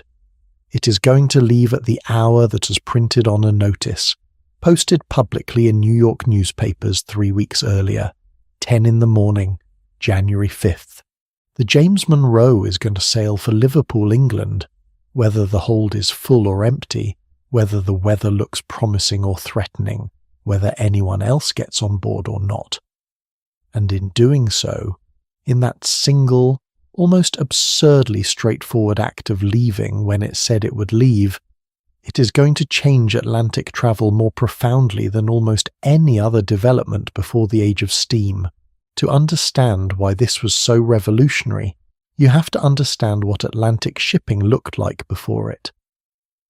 In the years leading up to 1818, transatlantic trade operated on what was known, cheerfully and without irony, as the principle of full and ready. A ship departed when it was full of cargo and ready to sail. That was it. That was the entire scheduling philosophy, which meant that merchants waiting to ship goods to England might wait weeks, sometimes months, for a vessel to accumulate enough cargo to make the crossing financially worthwhile. Which meant passengers planning to cross could book a berth and then spend 3 weeks sitting in a boarding house in New York watching the harbour, waiting for their ship to actually leave. Which meant that the timing of transatlantic communication and commerce was, in practical terms, completely unpredictable. A letter sent from New York to London might arrive in 6 weeks or 4 months, depending entirely on when a ship happened to be ready. A business deal made on one side of the ocean could be obsolete by the time word of it reached the other side simply because of the delay. For commerce, for diplomacy, for anyone who needed to actually plan anything around transatlantic communication, the whole system was, to use a technical term, a mess. The men who decided to fix it were not naval architects or government ministers, they were merchants. Specifically 4 New York Quaker merchants, Isaac Wright, his son William Wright, Francis Thompson, and Benjamin Marshall, who had the fairly simple but genuinely radical idea that reliability was worth more than optimization. They did not claim their ships would be the fastest. They did not promise the best accommodations or the cheapest fares. They promised one thing. The ship leaves when we say it leaves. The line they founded was called the Black Ball Line, named for the large black circle painted on the foretopsail of each vessel in the fleet, a mark that, within a few years, became one of the most recognised symbols in the Atlantic shipping world. On that January morning in 1818, as the James Monroe pulled away from the Beekman Street pier with the temperature hovering just above freezing and the hold reportedly less than half full of cargo, the 4 founders of the Black Ball Line were making an argument with real financial stakes. They were betting that people would pay a premium for predictability. They were right. The initial Black Ball Line fleet consisted of 4 ships, running 2 sailings per month in each direction, New York to Liverpool and Liverpool to New York. The ships were larger and better maintained than most vessels in the Atlantic trade, with more comfortable accommodations for cabin passengers and higher standards for steerage. The fares reflected all of this. A first-class cabin on a Blackball packet cost considerably more than a comparable berth on a regular trading vessel. Steerage was also priced higher than the cheapest available passage, and people paid it. Within a year, the Blackball Line was profitable enough that competitors began copying the model. The Red Star Line launched in 1821, the Swallowtail Line shortly after. By the mid-1820s, New York had several competing packet lines, all running on published schedules, all competing for the same pool of passengers and cargo shippers who had discovered that a reliable departure date was worth paying for. The packet ship era, as historians now call it, transformed the economics and the rhythm of the North Atlantic. Where a typical trading vessel of the period might make 1 or 2 Atlantic crossings per year, depending on cargo availability and weather opportunity, a packet ship was expected to make multiple crossings on a tight schedule year-round regardless of season. And that last part, year-round regardless of season, is where the story gets genuinely interesting. Because the North Atlantic in January does not care about your published schedule. The storms we talked about in the previous chapter, the waves that could reach 15 meters, the ice drifting south into the shipping lanes, the winds that could pin a ship in place for days, all of that was still there. All of that was still happening. The difference was that now the captain had a piece of paper with a departure date on it, and a commercial reputation that depended on honouring it, which meant that packet ship captains drove their vessels and their crews in ways that regular trading vessels simply did not. A packet captain who lost time to caution, who hove to in rough weather, who waited for better conditions, who chose safety margins over speed, risked arriving days late in Liverpool with a cargo hold full of goods that merchants had been counting on receiving on a schedule. So packet captains drove hard. They carried sail longer in deteriorating weather than caution strictly warranted. They pushed through conditions that a trading vessel captain might have chosen to wait out. They expected their crews to work at a pace and under conditions that were, by the standards of the era, exceptionally demanding. The phrase that sailors of the period used for this style of seamanship was driving. A packet ship captain who drove his vessel was, in the vocabulary of the time, a compliment wrapped around a warning. The crews of packet ships became some of the most skilled and most brutalized sailors on the Atlantic. Here is a detail that I find genuinely fascinating, and that I have never seen mentioned in the popular accounts of this era. The Black Bull Line and its competitors did not just change how ships operated, they changed how news travelled. Before the packet lines, transatlantic news was irregular and slow. A newspaper editor in New York might receive a packet of London newspapers and dispatches weeks after the events they described, with no reliable expectation of when the next batch would arrive. With scheduled crossings, something new became possible. New York newspapers began assigning reporters specifically to meet incoming packet ships at the quarantine anchorage in the harbour, sometimes rowing out in small boats to intercept vessels before they even docked, to get the latest European dispatches and have them in print the same day the ship arrived. The New York papers that invested in this practice gained a significant competitive advantage over those that waited for official channels. Some historians argue that the packet ship era was the direct precursor to the telegraph in terms of its impact on transatlantic communication. Not because it was as fast as the telegraph, obviously weeks versus seconds, but because it was the first time that transatlantic communication became something you could plan around rather than simply wait for.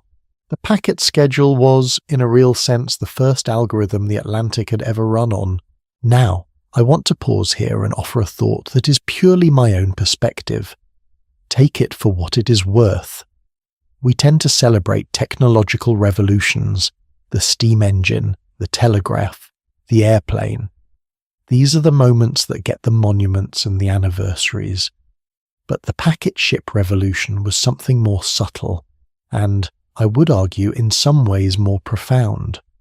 It was not a new machine. It was a new idea about what a promise means. The Black Bull Line did not invent a faster ship. They invented reliability. They said, "We will be there when we said we would be there, and we will make our entire operation serve that commitment." That is a business principle that sounds obvious now, but in 1818, applied to the chaos of the North Atlantic, it was genuinely visionary. And it is worth noticing that this idea came not from engineers or scientists or government planners. It came from 4 Quaker merchants who looked at a broken system and decided that the simplest possible improvement, just show up when you say you will, was worth building an entire enterprise around. Sometimes the revolutionary idea is the boring one. By the 1830s and 40s, the packet ship era was at its height. The flagship vessels of the major lines were impressive by any standard. Large, fast, beautifully maintained, crewed by experienced sailors, and commanded by captains who had earned their reputations in some of the toughest sea conditions on Earth. Crossing times on packet ships were not dramatically faster than on regular trading vessels in good conditions. The ships were still driven by wind and subject to the same fundamental physics. But the consistency was remarkable. A well-run packet line could advertise and deliver crossing times of between 15 and 25 days on the eastbound run and 20 to 35 days westbound, with a reliability that the old trading vessel system could never have matched. Cabin passengers on the better packet ships travelled in genuine comfort by the standards of the era. The captain's table was set with real china. Wine was available. The cabins, while small by modern standards, were private and reasonably well appointed. One British journalist who crossed on a black ball packet in the mid-1830s wrote in his published account that the voyage was, with the exception of 2 days of genuinely alarming weather, a considerably more civilized experience than he had expected. He praised the captain. He praised the food. He noted that the speed of the crossing, 19 days from New York to Liverpool, was something that would have seemed almost magical to travellers of the previous generation. 19 days versus the 66 days the Mayflower had taken just over 2 centuries earlier. Progress, when it comes, can be genuinely breathtaking, but here is the part of the packet ship story that tends to get left out of the celebration. For the sailors who crewed these vessels, the experience was considerably less comfortable than it was for the passengers above them. The demands of running on a fixed schedule in all weather meant that packet ship crews were driven at a pace that was simply brutal. The working hours were long. The expectations for performance in bad weather were extreme. The discipline on some packet ships was harsh enough that accounts of sailors being beaten for slowness or insubordination were not uncommon in the maritime records of the period. Sailors in the 1900s would have a saying about particularly demanding ships.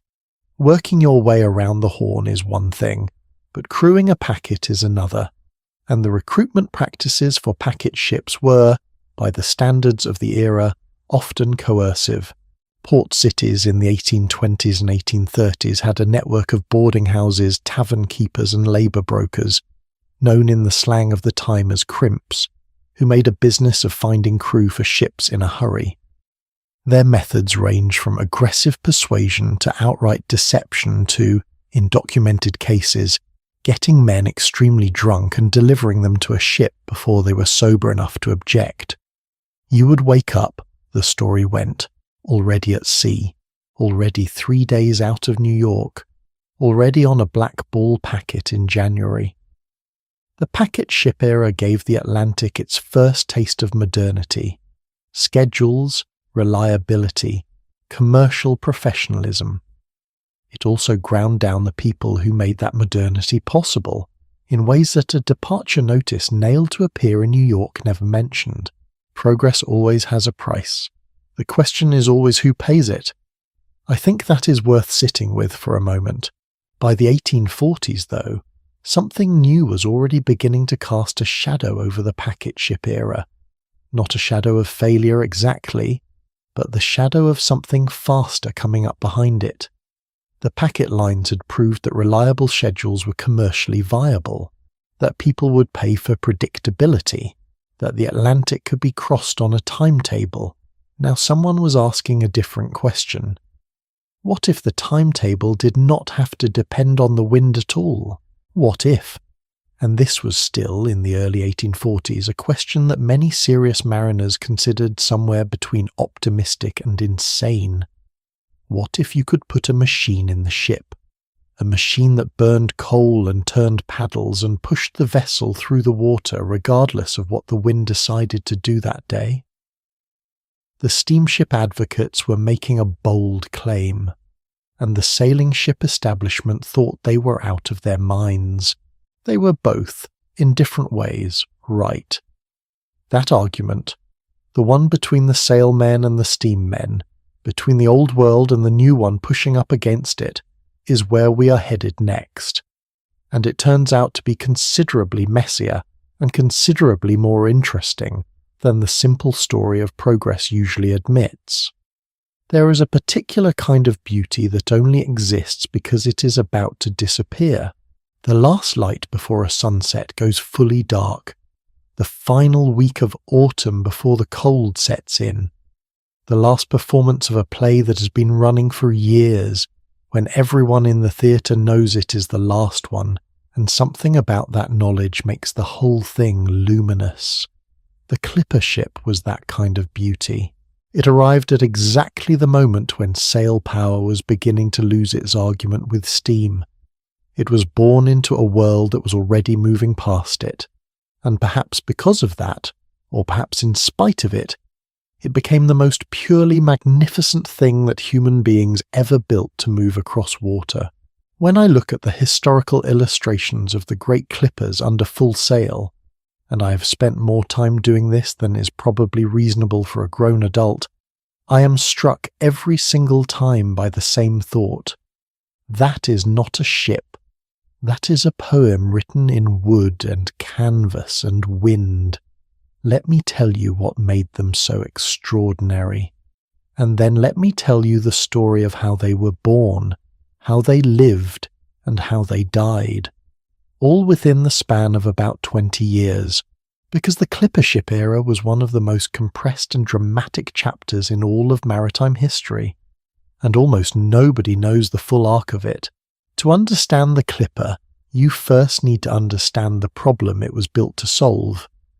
By the 1830s and early 1840s, the packet ship lines had proven that Atlantic trade could run on a schedule. That was solved. That was working. But schedules only matter if what you are carrying can wait. Some things could not wait.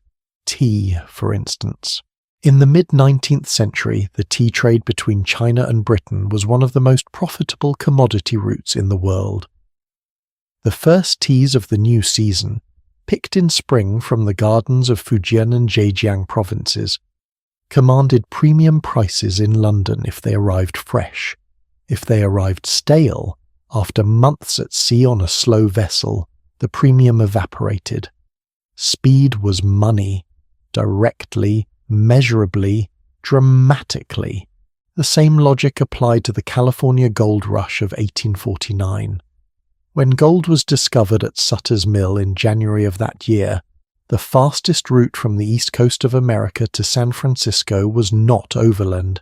It was by sea, around the southern tip of South America, around Cape Horn, and north up the Pacific coast.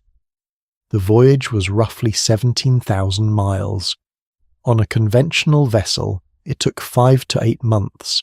On a clipper ship built for nothing but speed and carrying nothing but paying passengers desperate to reach the goldfields, the same voyage could be done in under 90 days.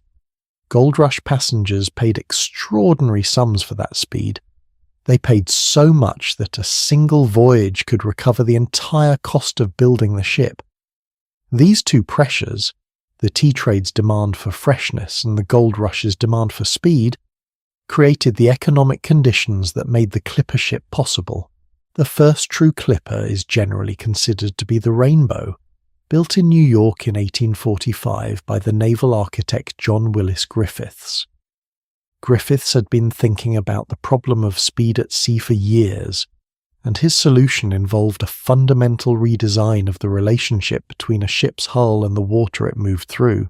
Traditional sailing vessels had hulls that were widest near the bow, the front of the ship, and tapered toward the stern. The logic was that a blunt bow pushed water aside, creating a stable platform. Griffiths argued this was backwards. His design gave the Rainbow a concave bow, a hull that curved inward at the front rather than bulging outward, combined with a long, sharp entry that sliced through the water rather than displacing it.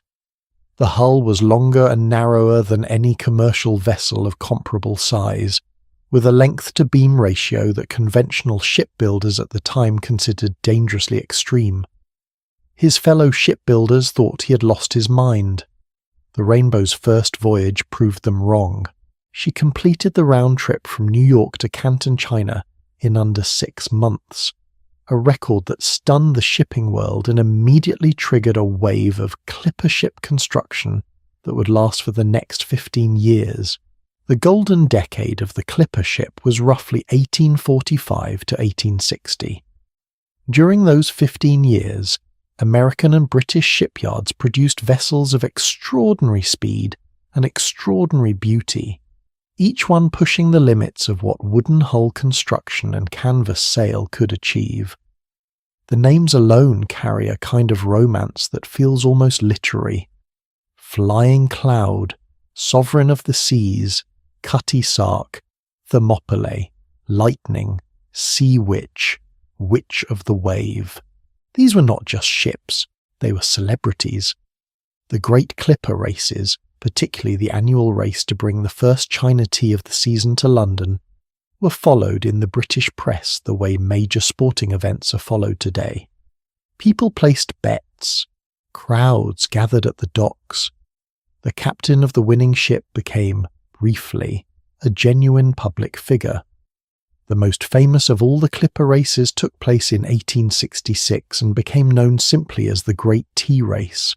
5 clippers left Foochow, modern Fuzhou in Fujian province, within 2 days of each other in late May of that year, all of them loaded with the new season's tea, all of them racing 16,000 miles to the London docks.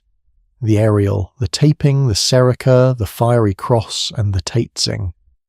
They sailed together down the South China Sea, across the Indian Ocean, around the Cape of Good Hope at the southern tip of Africa, north through the Atlantic and into the English Channel. After 99 days at sea, 99 days covering 16,000 miles of ocean, the Ariel and the Taeping arrived at the mouth of the Thames within 20 minutes of each other. 20 minutes, after 99 days. The Serica arrived the same day, just a few hours behind. 3 ships leaving from China together, racing 16,000 miles and arriving in London within hours of each other. I have tried to find an adequate analogy for what that level of seamanship and navigation represents, and I genuinely cannot. It is beyond remarkable.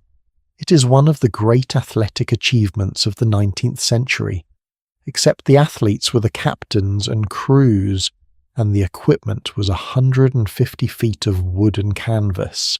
Now, the speed numbers of the clipper era are worth dwelling on for a moment, because they genuinely upend the assumption that pre-steam sailing was slow. The clipper ship Lightning, built in East Boston in 1854 by the legendary designer Donald Mackay, set a record on her maiden voyage from Boston to Liverpool that stood as the greatest single day's run ever recorded by a sailing vessel. 436 nautical miles in 24 hours. That is an average speed of just over 18 knots. For context, a modern cargo ship typically cruises at around 14 knots. A standard sailing yacht today, in good conditions, makes perhaps 8 to 10. The Lightning, in a favourable North Atlantic gale, was sailing faster than most modern motor vessels. She was doing this in 1854, with no engine. With canvas sails and wooden spars and a captain named James Nichol Forbes, known throughout the maritime world as Bully Forbes, a nickname that told you almost everything you needed to know about his management style, who reportedly told his crew that he would either make a reputation for himself on this voyage or make a ghost ship of the Lightning. He made a reputation. He arrived in Liverpool in 13 days and 20 hours from Boston. the fastest Atlantic crossing under sail in history. Let me ask you something, and I am genuinely curious what you think about this. When you hear about achievements like that, the Great Tea Race, the Lightning's record run, what do you feel? Because I notice something complicated in my own response to these stories. There is genuine awe at the skill and courage involved, real admiration for what these sailors and captains achieved with the tools available to them. But there is also something bittersweet about it, because all of this extraordinary achievement, all of this beauty and speed and seamanship was happening at exactly the same moment that steam power was making all of it obsolete. The Lightning set her Atlantic record in 1854. The first regularly scheduled transatlantic steamship service had already been running since 1838. The clippers were not competing with the past. They were competing desperately and magnificently with the future. The ships themselves seemed to understand this, in the way that inanimate objects sometimes seem to carry the weight of their moment in history. Donald Mackay, the greatest clipper ship designer America ever produced, a man who built some of the most beautiful and fastest vessels in maritime history, watched the market for his ships collapse in less than a decade. In 1850, a Mackay clipper was the most valuable commercial vessel on the ocean. By 1860, the economics had shifted so dramatically that even the most celebrated clippers were struggling to find profitable cargo on routes where steamships now offered reliable schedules and increasingly competitive speeds. Mackay spent his later years in relative obscurity and financial difficulty. The shipyard that had produced masterpieces came to a quiet end. History is sometimes genuinely unkind to the people who peak at exactly the wrong moment. The Cutty Sark, perhaps the most famous clipper ship surviving today, preserved in dry dock at Greenwich in London, was built in 1869. That year is worth noting. 1869 was the same year the Suez Canal opened. The Suez Canal cut the route from Britain to China by approximately 4,000 miles. Steam vessels could use the canal. Clipper ships could not. The canal had insufficient wind for sail, and the passage required reliable propulsion. In 1 year, the route that had defined the clipper ship era was permanently redirected. The Cutty Sark spent her final years not racing other clippers across the China seas, but carrying wool from Australia, a trade that suited her speed but bore no resemblance to the glory she'd been built for. She was, in a sense, a racehorse pulling a plough, still faster than almost anything else on the ocean, still magnificently beautiful, just no longer what the world needed. There is something in the story of the clipper ships that I find genuinely moving, in a way that goes beyond simple nostalgia for sailing ships. It is the story of a technology that reached its absolute peak of perfection at exactly the moment when perfection stopped mattering. The clipper ships were not beaten because they were inadequate. They were beaten because the world changed the question. For 2 centuries the question had been, how fast can a ship sail? And the clipper ship answered that question as definitively as it has ever been answered. Then steam power arrived and changed the question to, how reliably can a ship move, regardless of wind? And suddenly the most perfectly designed sailing vessel in history was answering a question nobody was asking anymore. I think about this sometimes in the context of the modern world. How many things, how many skills, how many industries, how many ways of doing things that are genuinely excellent are right now in the position of the clipper ship, answering a question brilliantly at the exact moment when the world is changing what it wants to know. That is not a comfortable thought, but I think it is an honest one.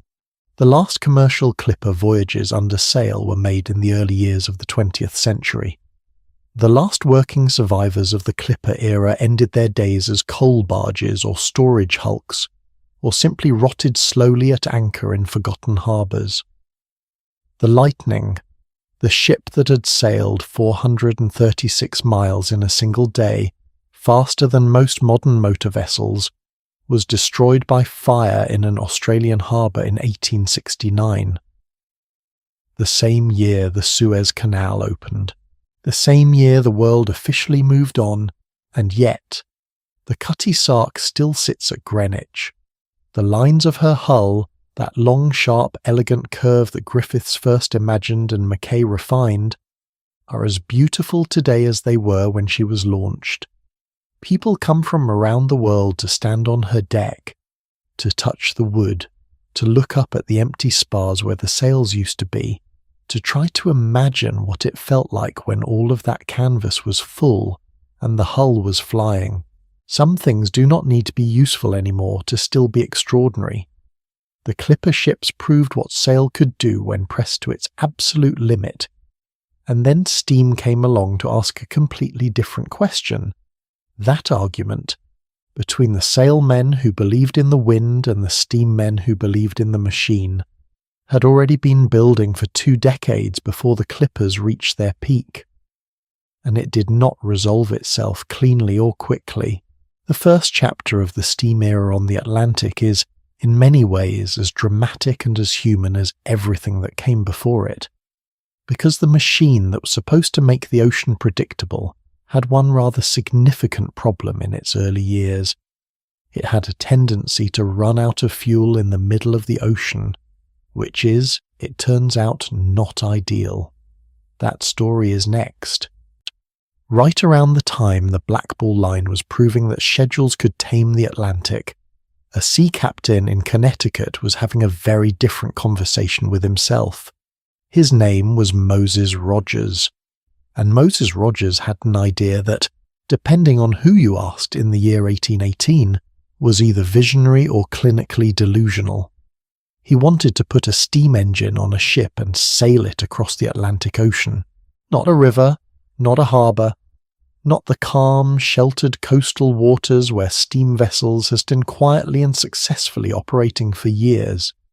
The Atlantic. 3,000 miles of open ocean, winter storms, unpredictable currents, and a complete absence of anywhere to stop if something went wrong. His peers in the maritime world had thoughts about this plan. Most of those thoughts were not encouraging. To understand why Rogers' idea was so controversial, you need to understand the state of steam technology in 1818. Steam engines had been working on American rivers since Robert Fulton's Clermont made its famous run up the Hudson in 1807. They were reliable enough for inland waterways, calm, predictable, with easy access to fuel and repair facilities at every stop. But they were heavy. They were fuel-hungry. They required constant maintenance. The early steam engines consumed coal or wood at a rate that made even medium-distance voyages financially challenging, and they produced a level of vibration and mechanical stress that shipbuilders had not yet fully learned to accommodate in hull design. For a transatlantic crossing, the arithmetic was stark. A steam engine running continuously would burn through fuel at a rate that no ship of the era could realistically carry across 3,000 miles of ocean.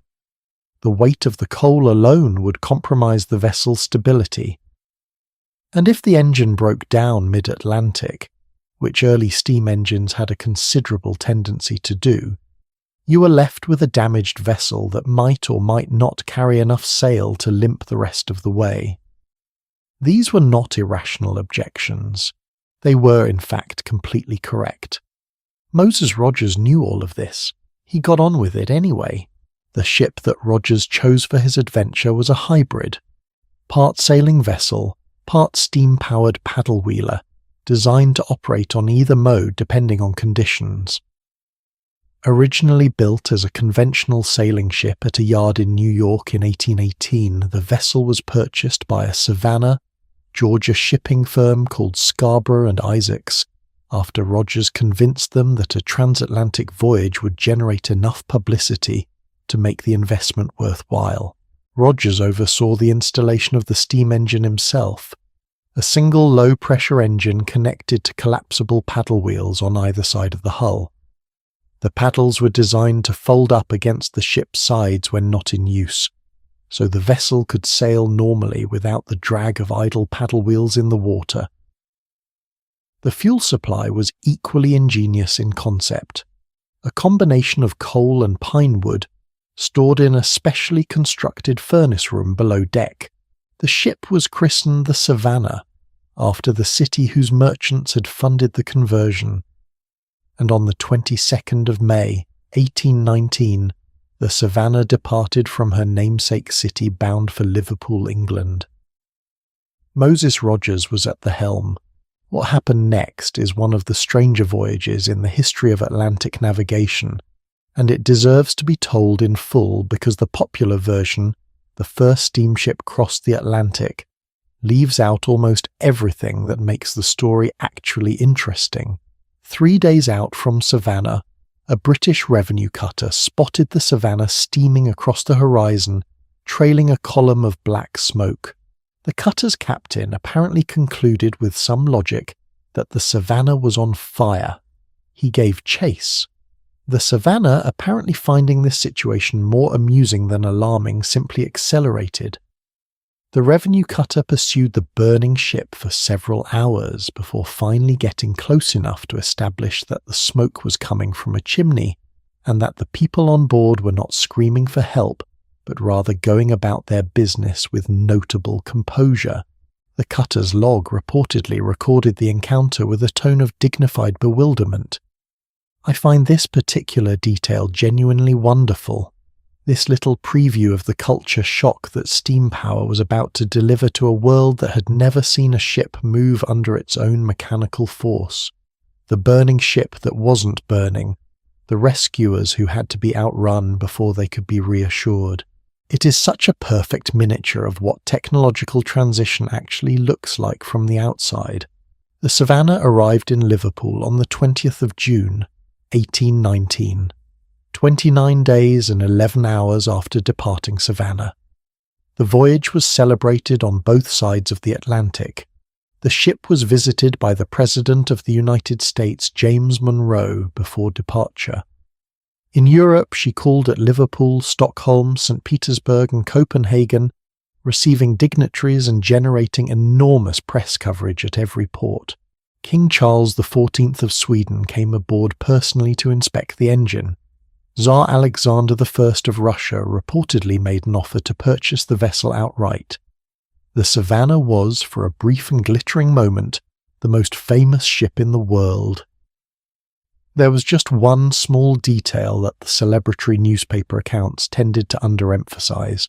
Of the 29 days and 11 hours the Savannah spent crossing the Atlantic, the steam engine was running for approximately 85 hours. 85 hours out of 706, about 12% of the total voyage. For the remaining 88% of the crossing, the Savannah was simply a sailing ship. A sailing ship with a very heavy, very expensive, somewhat redundant steam engine bolted to its side. Why only 85 hours? The answer brings us back to that fundamental arithmetic problem that Rogers had known about from the beginning. The Savannah simply could not carry enough fuel to run her engine for the full crossing.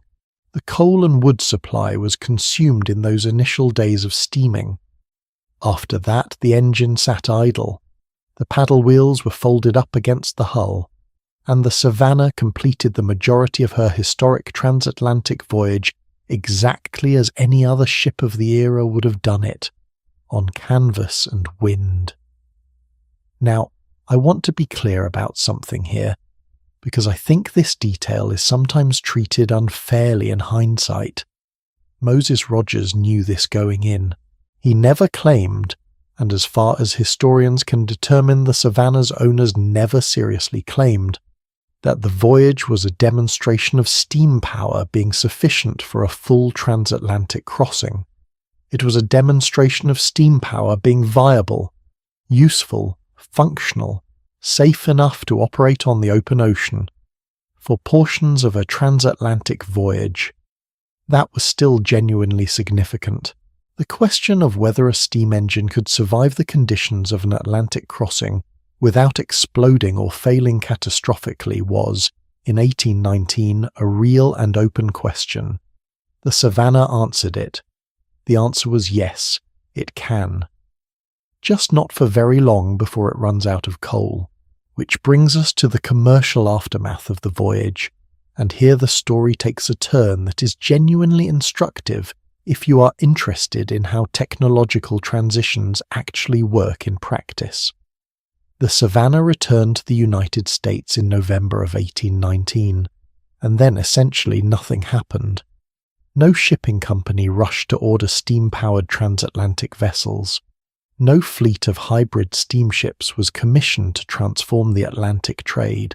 Scarborough and Isaacs, the Savannah firm that had funded the conversion, found themselves holding a ship that was celebrated by everyone and chartered by no one. The steam engine, impressive as it had been as a novelty, added weight, complexity, maintenance costs and fuel expenses to a vessel that could have operated more simply and cheaply as a pure sailing ship. The commercial case for steam on the Atlantic simply did not exist yet. Not in 1819. The technology was real, the achievement was genuine, but the economics did not follow. In 1820, the city of Savannah was swept by a major fire that destroyed much of the city's commercial district and severely damaged the firm of Scarborough and Isaacs. Facing financial ruin, the firm made the only logical decision available to them. They sold the engine. Specifically, they pulled the steam engine out of the Savannah entirely, sold it for $1,600, a fraction of what it had cost to install, and converted the ship back into a conventional sailing packet. The world's most famous steamship spent its final years as a perfectly ordinary sailing vessel on the coastal route between Savannah and New York. It ran aground off Long Island in November of 1821 and was broken up by the sea. The Savannah, for all its glory, never crossed the Atlantic under steam power again. The gap between the Savannah's voyage in 1819 and the first genuinely commercially successful transatlantic steamship service was nearly 20 years.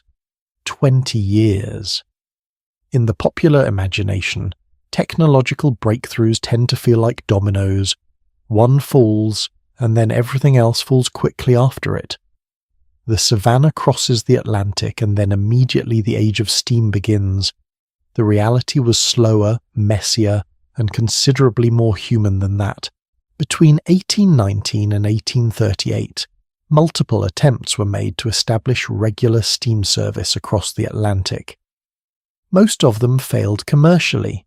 Some of them failed literally. Ships that suffered mechanical breakdowns, ran out of fuel, or arrived so late that their schedules were meaningless. The problems were not the same as the Savannah's fuel problem exactly, but they were related. Early transatlantic steam required so much coal that the cargo space eaten up by fuel storage made many routes economically marginal. The engines of the period were reliable enough for short runs, but still prone to breakdowns on long voyages. The infrastructure of coaling stations that a steam-powered Atlantic would eventually require simply did not exist yet, and the sailing ship establishment, the packet lines, the clipper builders, the entire commercial world that had grown up around wind power, was not standing still during those 20 years. Every year that steam struggled, sail improved. What finally broke the deadlock was not a single inventor or a single ship. It was the intersection of two things, a genuine engineering breakthrough in engine efficiency and the commercial ambition of a man named Isambard Kingdom Brunel. Brunel was, by the mid-1830s, already one of the most celebrated engineers in Britain, the designer of the Great Western Railway, a man whose entire professional philosophy was organized around the principle that bigger was almost always better, and that the conventional wisdom about what was possible was usually wrong. In 1835, while sitting on a committee meeting of the Great Western Railway, Brunel reportedly made a casual observation that the railway might as well extend to New York, since a steamship could perfectly well make the crossing if the vessel were simply made large enough to carry sufficient coal. His colleagues apparently assumed he was joking. He was not. The key insight Brunel was describing, the one that had eluded steamship designers since the Savannah, was a principle of physics that seems obvious in retrospect, but was genuinely counterintuitive at the time. A ship's cargo capacity increases with the cube of its dimensions. Its fuel consumption increases only with the square. In plain language, double the size of a ship, and its fuel needs go up by 4. But its capacity to carry things, including coal, goes up by 8. Make the ship large enough and the fuel problem solves itself. The Great Western, launched in 1837, was the first steamship built explicitly on this principle. She was the largest ship in the world at that time, and she was designed from the keel up for one specific purpose: crossing the Atlantic under steam power, on a schedule, with enough coal to actually do it. On her maiden voyage in April of 1838, she crossed from Bristol to New York in 15 days, under steam power, the entire way. And when she arrived in New York Harbor, crowds lined the waterfront. Not because a steamship crossing the Atlantic was a novelty anymore, but because everyone watching understood in that moment that the argument was over. Here is what I find most compelling about the whole arc from the Savannah in 1819 to the Great Western in 1838. Those 19 years were not wasted time. Every failed attempt, every commercial disappointment, every engine that broke down in mid-ocean, all of it was information. All of it was the technology learning what it needed to learn before it was ready. The Savannah did not fail. It asked a question. The next 19 years were the Atlantic's way of working out the answer. We tend to look back at the breakthrough and celebrate the moment of success. We rarely give enough credit to all the near misses and partial solutions and this almost worked experiments that made the breakthrough possible. The Savannah's engine sold for $1,600. Its legacy was worth considerably more. So by 1838, steam had proven itself on the Atlantic. The age of sail was not over, not yet, not by a long way. The packet lines kept running. The great clippers were still a decade away from their golden era. The full transition from sail to steam would take another 40 years to complete. But the direction was clear. The question the Atlantic had been asking for 3 centuries, can human beings cross this ocean reliably, on a schedule, regardless of wind, had finally been answered, and the answer was yes, with enough coal and a large enough ship. And one more thing that the story of this era almost always overlooks entirely, because the transition from sail to steam did not just change the ships, it changed the people on them. And the story of what happened to the passengers and the emigrants as steamships began to take over the Atlantic routes is one of the most fascinating and underappreciated chapters of this whole era. The fares changed. The journey changed. The experience of crossing changed. And something else changed too, something quieter and harder to quantify. The relationship between the person crossing and the ocean itself. That story is where we are headed next. Something changed in 1852 that most history books record as a footnote. The shipping firm Collins Line, an American company running steamships on the North Atlantic in direct competition with the British Cunard Line, quietly lowered its steerage fares. On the surface, a business decision about ticket prices does not sound like history, but that single adjustment, repeated by multiple competing lines over the following years, as steamships became more efficient and the economics of transatlantic travel shifted, triggered a movement of human beings across the Atlantic on a scale that the sailing ship era had never come close to producing. The numbers are worth sitting with for a moment. In 1846, at the height of the Irish famine and the peak of the sailing ship emigrant trade, approximately 200,000 people crossed from Europe to North America. By 1870, with steamships now dominant on the Atlantic routes and steerage fares falling steadily, that annual number had climbed to 350,000. By 1880, it was approaching 500,000. By 1900, in a single year, over 1 million people crossed the Atlantic. Over 1 million in 1 year. The shift from sail to steam did not just change how the ocean was crossed, it changed who could cross it, and in doing so, it changed the face of an entire continent. To understand what this transition meant at the level of individual human lives, it helps to think about what crossing the Atlantic actually cost in the era we have been travelling through tonight. In the 1830s and 1840s, a steerage passage on a sailing ship from Liverpool to New York ran roughly £3 to £5 sterling. That sounds modest until you consider that a typical agricultural labourer in Ireland or England at the time earned perhaps £8 to £12 in an entire year. The fare was, for most working-class families, a significant portion of annual income. Saving it required months or years of discipline. Many emigrants crossed on fares paid by relatives who had gone before them, or by landlords eager to clear land, or by charitable emigration schemes that organised and subsidised the crossing. The decision to emigrate was, in economic terms, a major financial commitment, a bet, an investment that left little margin for failure. By the 1870s, steamship competition had driven steerage fares down to roughly £2 to £3. By the 1880s, the major competing lines, Cunard, White Star, Hamburg America, North German Lloyd, were in a fares war that pushed the price of a Liverpool to New York steerage ticket below £2 for certain sailings, less than £2. For a crossing that now took 10 to 14 days instead of 6 to 8 weeks.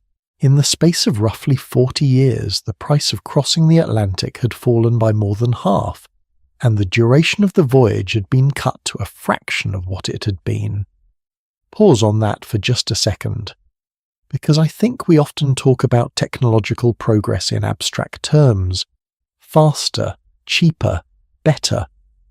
But the real meaning of those words is always in the specific human lives they touch. A family in a village in southern Italy in 1880 that could not have afforded or survived a 6-week sailing voyage to America could now afford a 2-week steamship crossing, could save up in a single year, could plan it, execute it, and arrive with enough remaining resources to actually establish themselves.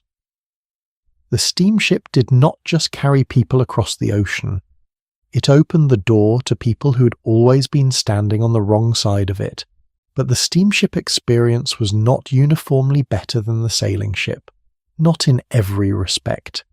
And I want to be honest about that because the story is more complicated than simple progress.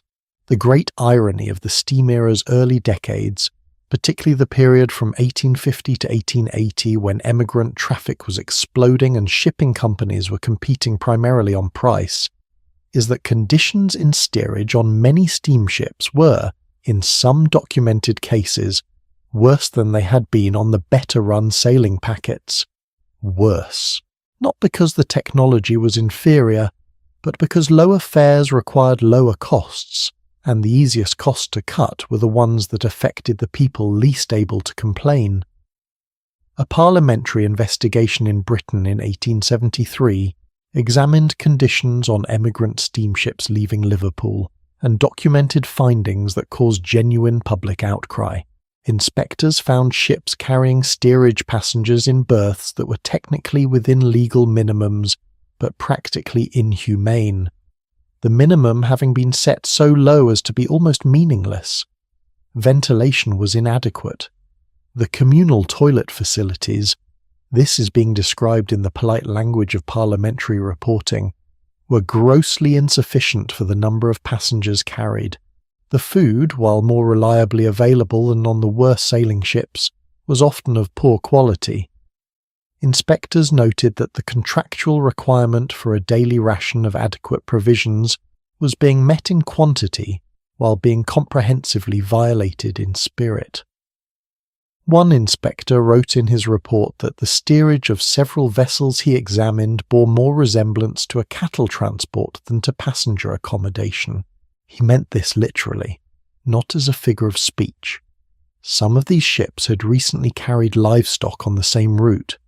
The smell apparently lingered, yet somehow, and this is the detail I find most persistently interesting about this whole era, the people kept coming. Not despite the conditions, not unaware of them. The accounts that circulated in emigrant communities throughout the 19th century, passed from cousin to neighbour to village priest, were not sanitized. People knew roughly what they were signing up for.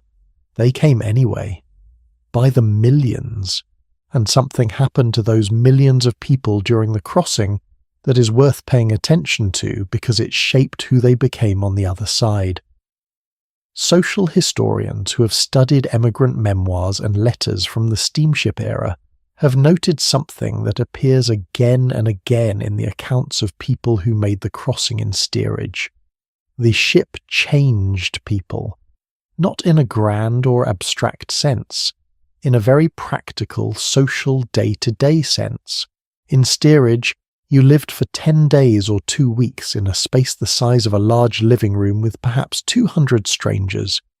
You spoke different languages. You came from different countries, different religions, different social backgrounds. A Pole, a Hungarian, a Sicilian, a Russian Jew, and an Irish Catholic might find themselves sharing the same 8-foot stretch of floor. On shore in their respective villages, these people had likely never met someone from most of these other backgrounds. On the ship, they had nothing to do but get to know each other. They shared food. They minded each other's children when someone was sick. They explained their customs to each other. Why these people prayed facing a certain direction. Why those people would not eat certain things. What those songs were called in the other language that nobody else recognized. One Italian emigrant who crossed in 1893 wrote in a letter to his brother back in Naples that during the voyage he had learned more about the world than in all his previous 22 years of life. He described making friends with a young man from Poland whose name he could not pronounce, and a woman from somewhere in Germany who had given him half her bread when he was sick. He arrived in New York, he wrote, feeling less alone than he had expected. The crossing had done that. The ship, for all its discomfort and indignity, had created something. Community out of strangers, solidarity out of shared hardship.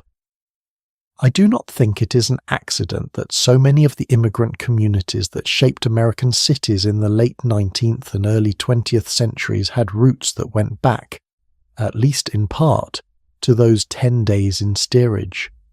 The ship was not just transportation. It was the first America that millions of people ever experienced. Now, there is a specific moment in this steamship emigrant story that I want to dwell on, because I think it captures something essential about the whole era. When a steamship arrived in New York Harbor, and the passengers in steerage finally came up on deck, some of them for the first time in days, having been confined below in heavy weather, the first thing most of them saw was not the city. It was the Statue of Liberty. The statue was dedicated in October of 1886, right in the middle of the peak decades of mass emigration. From that year forward, for the next several decades, arriving at New York by sea meant passing the statue in the harbour. The accounts of what that moment was like for steerage passengers are among the most moving documents in American immigration history. People who had spent 10 days in a dark, crowded, smelling hold, people who had sold everything they owned, said goodbye to everyone they knew, made a bet on a country they had never seen, came up on deck and saw this enormous copper figure standing in the water, holding a torch, facing outward, toward them. Passenger accounts describe people weeping, people falling silent, people who had crossed in complete emotional numbness suddenly breaking open. One woman from a village in Slovakia wrote to her sister that she had not cried once during the entire voyage. not when they left, not through the storms, not in the worst of the crossing. She cried when she saw the statue. She wrote that it was the first time she felt that someone was expecting her. I do not know if you can read that without feeling something. I cannot. Let me ask you something genuine here, and I want you to actually sit with it for a moment. Is there a place, or a moment, or a symbol in your own life that has ever made you feel the way that statue made those arriving passengers feel? A thing that told you, without words, that you were welcome, that you had arrived somewhere that was glad you came. Most of us can name something if we think about it. The people arriving in that harbour in the 1890s had spent weeks building toward that moment without knowing it. The discomfort and the uncertainty and the long days in steerage, all of it had been, in a sense, the price of admission to that single morning on deck. And somehow, for most of them, it was worth it. The flow of people across the Atlantic in the second half of the 19th century transformed North America in ways that are still visible everywhere you look today. Between 1850 and 1920, approximately 30 million Europeans emigrated to the United States alone. 30 million. To give that number scale, it is roughly equivalent to the entire current population of Australia. The vast majority of them came by steamship. They brought their languages and their recipes and their musical traditions and their religious practices and their ways of building things and their jokes and their fears and their particular ways of understanding what family means. They arrived in a country that was, in many ways, still figuring out what it wanted to be, and they became, in significant part, the answer to that question.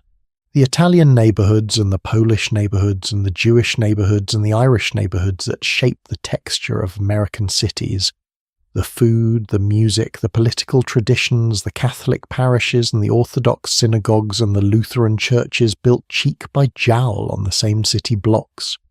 All of that traces back, in one way or another, to 10 days in steerage, to a crossing that most people endured rather than enjoyed, to a ship that was the first thing about America that millions of people ever experienced.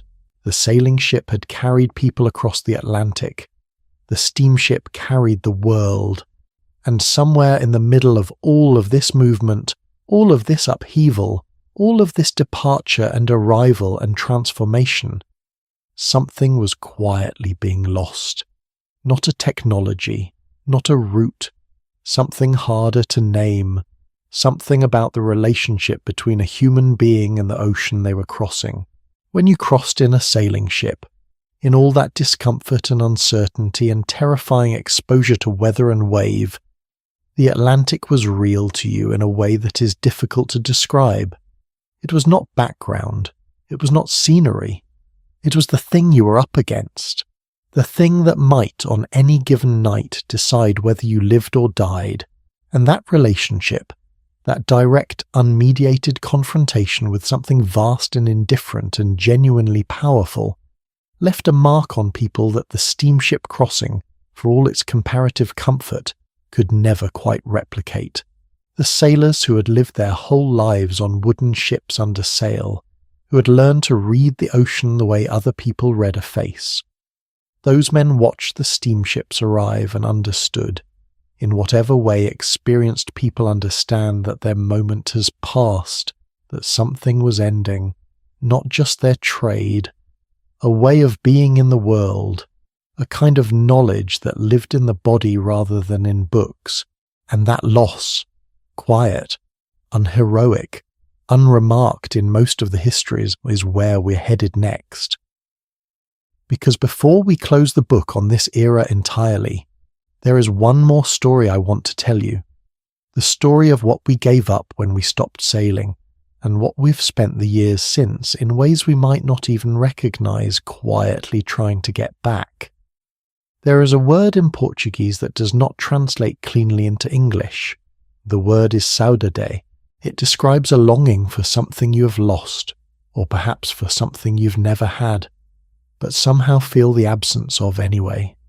A grief for a thing that is gone, mixed with the sweetness of having known it at all. Sailors who spent their lives on wooden ships under sail, and who lived long enough to watch the steamships take over the Atlantic routes, seem to have understood Sudard without needing the word.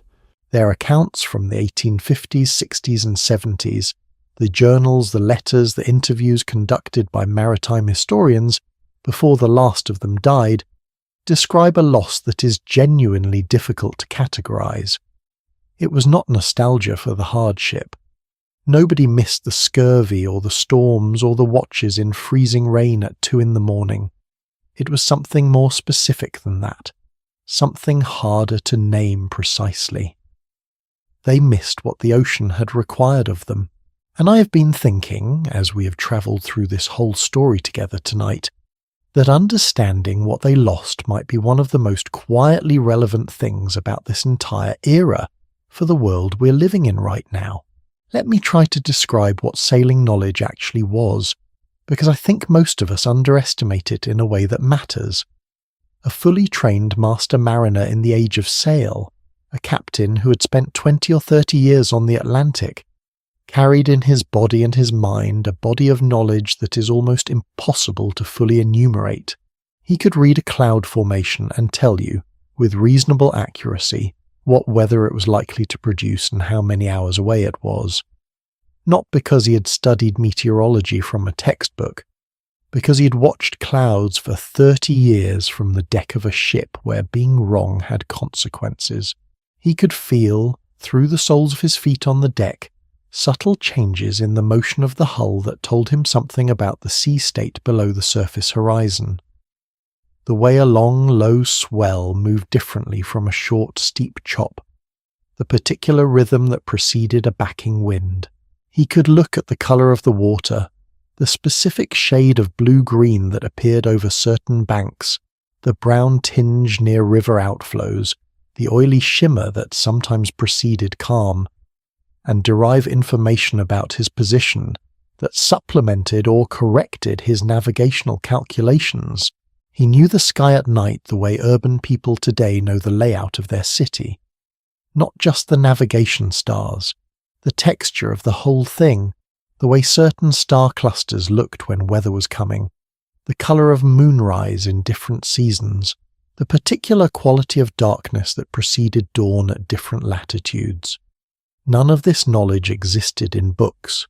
It existed in people, passed from experienced sailors to apprentices, from captains to mates, from generation to generation, accumulated over the centuries since the first European ships began making regular Atlantic crossings.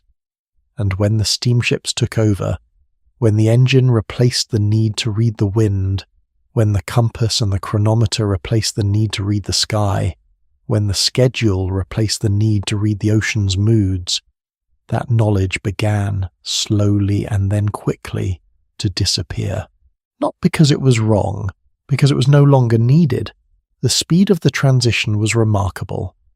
In 1838, when the Great Western demonstrated that steam could cross the Atlantic reliably, there were still tens of thousands of experienced sailors on the Atlantic routes, whose entire professional knowledge was organized around wind and canvas. By 1880, 42 years later, the sailing ship trades were reduced to carrying bulk cargo on routes that steamships did not yet find economical. The passenger routes were almost entirely steam. The packet lines that had defined the Atlantic for 60 years were gone or converted, and the men who had mastered the art of reading the ocean, who carried that accumulated knowledge in their hands and their bodies and their dreams, were old or dead, or working on steam vessels that had no use for what they knew. The historian Richard Henry Dana, who had sailed before the mast as young man in the 1830s and wrote about the experience in his classic account of life at sea, returned to sail briefly in the 1860s and wrote about the encounter between the old knowledge and the new machinery with a sadness that is almost palpable on the page. He wrote about watching a young steamship officer, competent, professionally trained, thoroughly capable at his job, look at the sky with the blank incomprehension of someone reading a language he'd never been taught. The sky was not his instrument panel. His instrument panel was below in the engine room. The ocean was not his text. It was his medium, the thing through which the machine moved, largely irrelevant beyond its navigational dimensions. Dana wrote that he felt watching this, as though he were watching a generation of people who had grown up indoors. Now, I want to be careful here, because I am not arguing that the transition to steam was wrong. It was not. The steamship made the Atlantic safer. It made it faster. It made it accessible to millions of people who could never have crossed under sail. It carried the immigrants who built modern America. It connected the world in ways that sail power, for all its beauty, could never have managed at the necessary scale. The case for steam is not hard to make, but I think it is possible to acknowledge all of that, to be genuinely glad the transition happened, and still sit honestly with what was lost in the process, because the loss was real, and it was not only technical. Here is the part that I find most interesting and most unexpectedly modern. The knowledge that sailing required, that embodied, accumulated, deeply practical understanding of natural systems, was not just useful for sailing. It was a particular way of being in relationship with the world. The sailor who could read clouds was not just solving a navigational problem. He was paying attention to the atmosphere in a way that most people today, surrounded by weather apps and climate controls and sealed environments, never do. He was embedded in his environment rather than insulated from it. The captain who felt the sea state through his feet was not just gathering data. He was in a continuous, active, physical dialogue with the ocean beneath him, and the navigator who knew the night sky not as a screensaver but as a working document. That person had a relationship with the cosmos that was genuinely different in quality from anything a GPS can provide. I am not being romantic about this. These sailors of the 1800s did not live in harmony with nature in any idealized sense. They were trying to cross a dangerous ocean, and they used every tool available to them, including tools that could be brutal and extractive and unjust, as we have seen throughout this story. But in the specific domain of their relationship with the ocean and the sky, they had something that we have largely lost, a kind of attention, a quality of presence that was required, not optional. You did not have the luxury of being distracted from the sea when the sea was the thing that was going to kill you if you stopped paying attention to it. The transition played out differently for different groups of people, and I think the differences are worth noting. For wealthy passengers, the first-class cabin travellers who had crossed on packet ships and now crossed on early steamships, the change was largely experienced as improvement. The crossing was faster, the accommodations were better, the predictability was welcome. For the working-class emigrants who flooded the Atlantic in the second half of the 19th century, the change was primarily economic. The steamship made the crossing affordable in a way it had never been under sail, and the relative brevity of the voyage was, in most respects, genuinely better than 6 weeks in a sailing ship's steerage. But for the sailors themselves, the men whose entire identity and livelihood and accumulated knowledge were organized around sail, the transition was a kind of dispossession, not violent, not sudden, but thoroughgoing.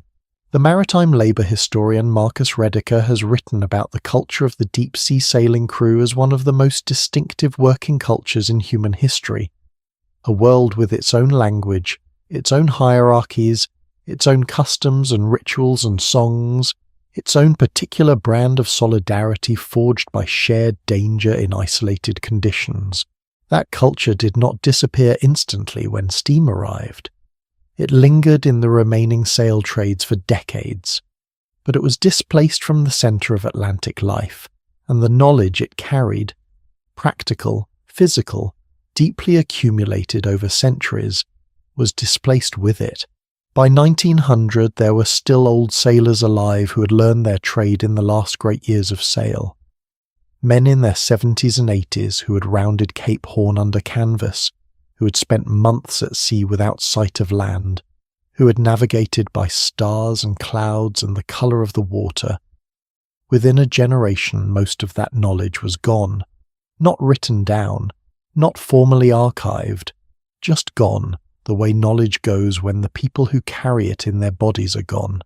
Now here is where the story turns in a direction I did not expect when I first started putting this together. Because that lost knowledge has not entirely disappeared, it has gone underground in a sense. The late 20th and early 21st century have seen a quiet but persistent movement of people who are deliberately trying to recover what was lost. Not as a practical necessity, but as something that functions more like a spiritual need.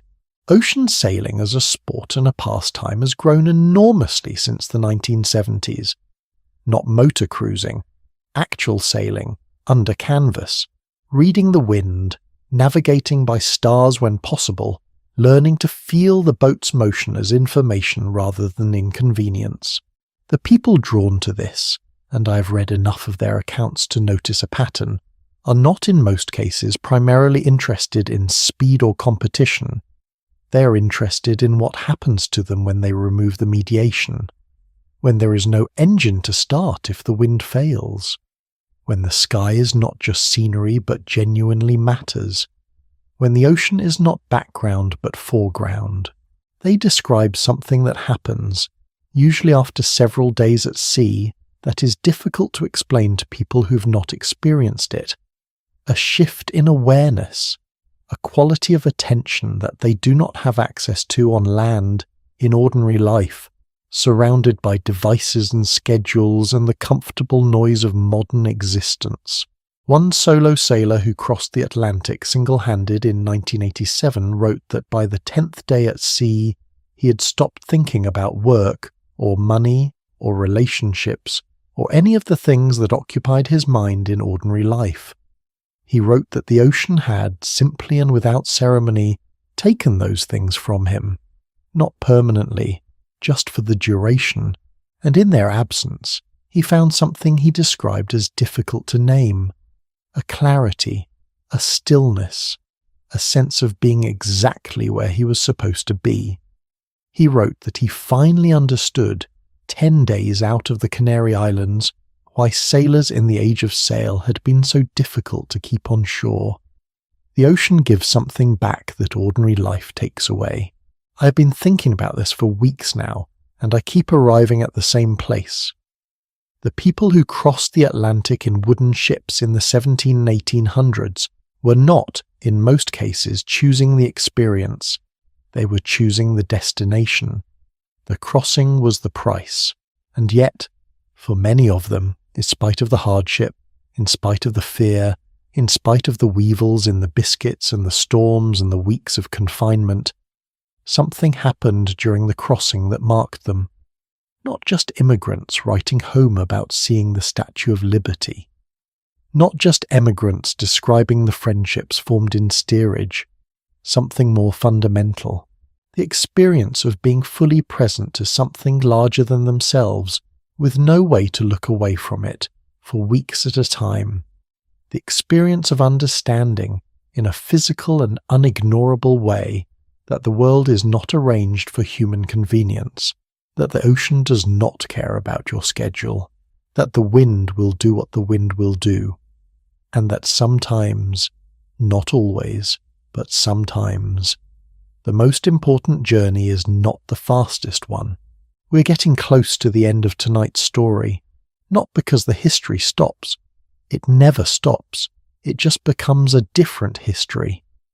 But because I think we've arrived at the place where the past and the present are close enough together that you can feel the connection without me having to name it. There are 2 more chapters I want to close with. The first is a question I have been carrying through this entire story. A question that feels more urgent to me the more I think about it. What do we actually owe to the people who crossed before us? Not in a sentimental sense, in a specific, practical, moral sense. The Atlantic that carried the immigrants and the enslaved, The sailors and the merchants, the dreamers and the desperate.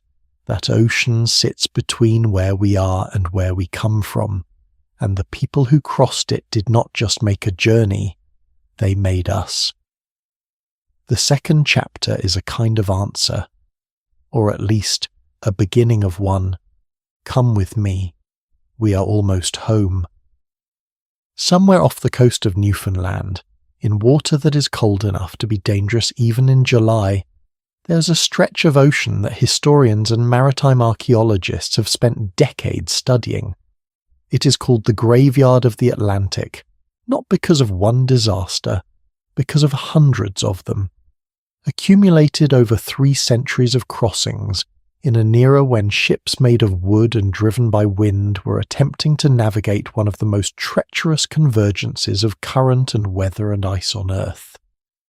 The wrecks down there, and there are hundreds of them, from small coastal traders to emigrant vessels to naval ships, are not monuments in any formal sense. Nobody built them to be remembered. They are just the places where the crossing ended badly.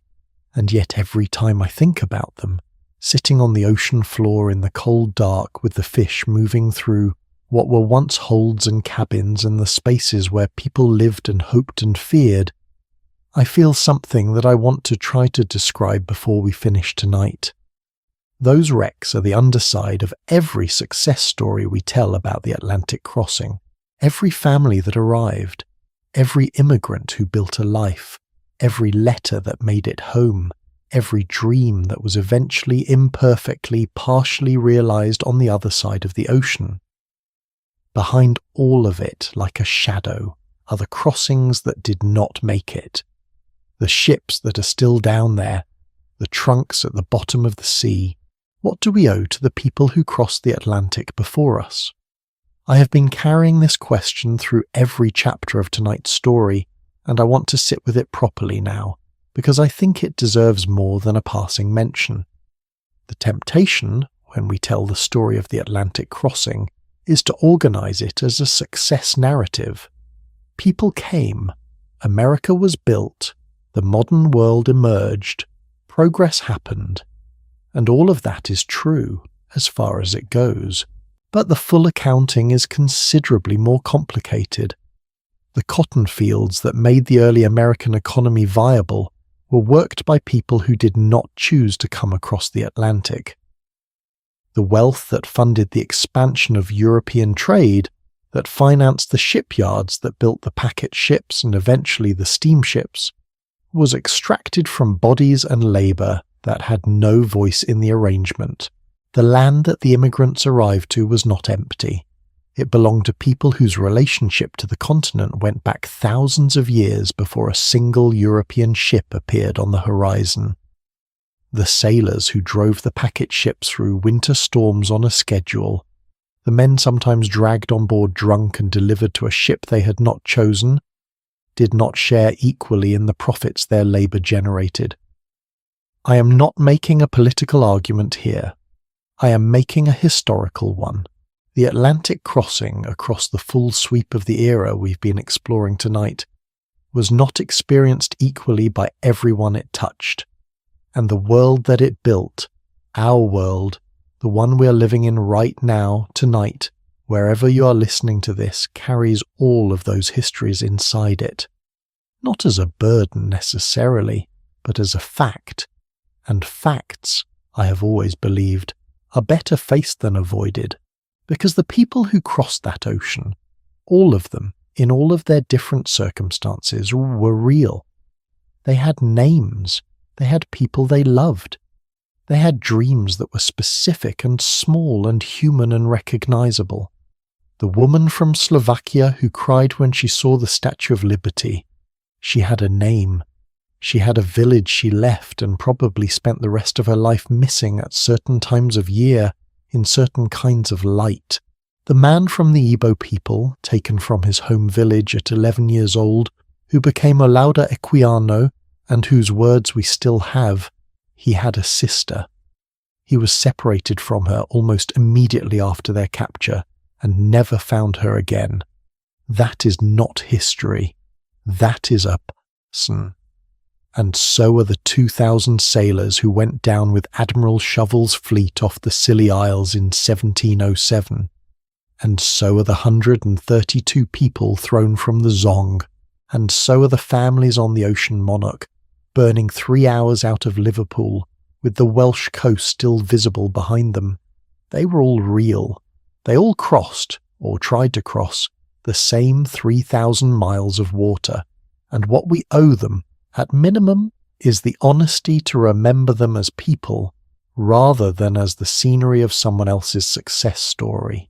Here is something I find quietly remarkable, and I want to offer it as a kind of counterweight to everything heavy we've been sitting with. Of the estimated 30 million Europeans who crossed the Atlantic to North America between 1850 and 1920, the great steamship era of mass emigration, the vast majority arrived with almost nothing. No capital, no connections, no language, no map of what came next. Many of them had never lived in a city. Many had never seen a building taller than a church steeple. Some had never used indoor plumbing. They arrived at Castle Garden and later Ellis Island in New York Harbor, bewildered, exhausted, often sick from the crossing, wearing clothes that immediately marked them as foreign. And then somehow they figured it out, not quickly, not without enormous struggle and sacrifice and disappointment, not without discrimination and exploitation, and years of grinding, underpaid labour in conditions that were in some ways not dramatically better than what they had left. But they stayed, and they built. Not the grand monuments. Those were built by the wealthy and the powerful, same as always. They built the neighbourhoods, the parishes, the mutual aid societies, the small businesses on street corners, the community gardens in vacant lots, the evening schools where adults learned English after a full day's work. They built, in other words, the ordinary infrastructure of civilized life. The things that are not in the history books but without which the history books would have nothing to describe. And I think that deserves to be named as clearly as any of the grander stories we tell about this era. The people who crossed that ocean in steerage, cold, hungry, frightened, often cheated, often exploited, often dismissed, remade the world anyway. Not despite their circumstances, partly because of them, because the same stubbornness and resilience and refusal to accept that the life you were handed was the only life available, the same qualities that got them onto the ship in the first place. Those qualities did not evaporate when they reached the other side. They kept going. That, more than anything else I have encountered in researching this story, is what stays with me.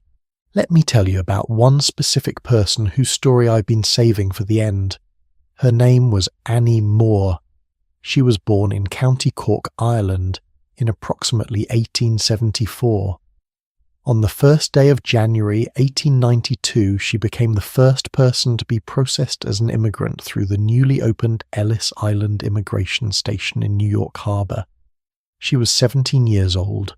She had crossed the Atlantic with her two younger brothers, Matthew and Philip, to reunite with their parents who had emigrated earlier.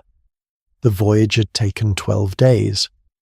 On that January morning, Annie Moore walked into the registry room at Ellis Island and became, accidentally and completely without planning for it, the symbol of the beginning of something. The Commissioner of Immigration gave her a $10 gold coin to mark the occasion. $10 was a significant sum for a recently arrived Irish immigrant girl in 1892. The newspapers wrote about her. Her name was recorded. She had a face. What happened to her after that moment is, for a long time, part of the story that got lost. The popular narrative had her marrying, raising children, living out her life in New York as a symbol of the immigrant dream successfully realized. But a genealogical researcher in the early 2000s discovered that the Annie Moore who'd been celebrated was not the one who actually existed. The real Annie Moore married a man named Joseph Shire, and lived not in Manhattan but in the Lower East Side, in one of the most densely populated and impoverished neighborhoods in early 20th century New York. She had 11 children. 5 of them survived to adulthood. She died in 1924 at roughly 50 years of age. She was buried in Calvary Cemetery in Queens. There is no monument on her grave. I find this version of Annie Moore more moving than the celebrated one, not because it is sad, though it is in certain ways, but because it is real, because $10 and a newspaper story and a 10-minute ceremony does not actually tell you what it cost to cross that ocean and stay, to make a life in a language you learned as an adult, to raise children in rooms you shared with other families, to bury 5 children and keep going, to cross and keep crossing every single day, not the Atlantic, but all the smaller distances between where you are and where you're trying to be. That is the real crossing, and Annie Moore made it in the only way available to her, quietly, without a monument, the way most of the real history's made. We've been on this ocean for a long time tonight. We started at the docks, watching people load trunks onto wooden ships with nothing but canvas and wind and stubbornness between them and 3,000 miles of open water. We went below deck and understood what those crossings actually felt like, smelled like, tasted like. We followed the wind and the currents, the storms and the icebergs and the fires. We sat with the darkest chapter, the people who had no choice, whose crossing was a wound rather than a hope, and tried to look at it clearly and honestly. We watched the packet ships bring the first hint of order to the chaos, and then the clippers push the limits of what sail could ever be, reaching their absolute peak of beauty and speed at exactly the moment the world was moving past them. We watched the steam engine fail and fail and fail again, and then succeed, messily, imperfectly, commercially, and change everything. And we watched 30 million people pour through the gates of a new world in a matter of decades, carrying everything they owned in their hands and everything they were in their hearts, and build something that had never quite existed before. I want to leave you with one last thought before you sleep. The Atlantic Ocean is still out there. Right now, at this exact moment, while you're listening to this in the dark, the North Atlantic is doing what it has always done. Moving, shifting, building swells in the westerly winds, carrying the Gulf Stream north along the American coast, being exactly as indifferent and vast and beautiful and dangerous as it has always been. It does not know that steam replaced sail. It does not know that airplanes eventually replace ships. It does not know about the cable that runs along its floor carrying the internet between continents at the speed of light. The ocean simply is, and somewhere in that simplicity, in the fact that the same water that carried the Mayflower and the slave ships and the Clipper Lightning and Annie Moore's steamship is still out there, still moving, still exactly itself. There is something I find genuinely comforting. The crossings changed, the ships changed, the people who made the crossing changed, but the thing they were crossing did not. And maybe that means the crossing still counts for something. Maybe the courage and the stubbornness and the grief and the hope that went into those millions of Atlantic crossings are not simply historical artifacts. Maybe they are still in the water somewhere, waiting, the way the ocean always waits. Thank you for staying with me through this one. Genuinely. This story took longer to tell than most, and it asked more of you than most, because it is not a simple story, and I did not want to pretend it was. The Atlantic crossing before steamships is not a hero story or a villain story. It is a human story, with all the beauty and all the darkness and all the ordinary, stubborn, unglamorous persistence that phrase contains.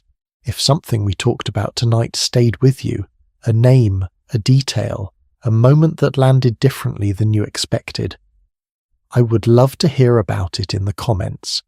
Tell me which part of the crossing you felt most deeply, Tell me if there is someone in your own family history who made a journey across an ocean, or a border, or a distance you can only partially imagine. Those stories belong here too. And if this is the kind of storytelling that you come back to at the end of a long day, the kind that asks you to slow down and think and feel, then please subscribe because there is more of this coming. A lot more. The world is full of stories that deserve to be told properly. We're just getting started. Rest well tonight. The ocean will still be there in the morning, and so will the next story.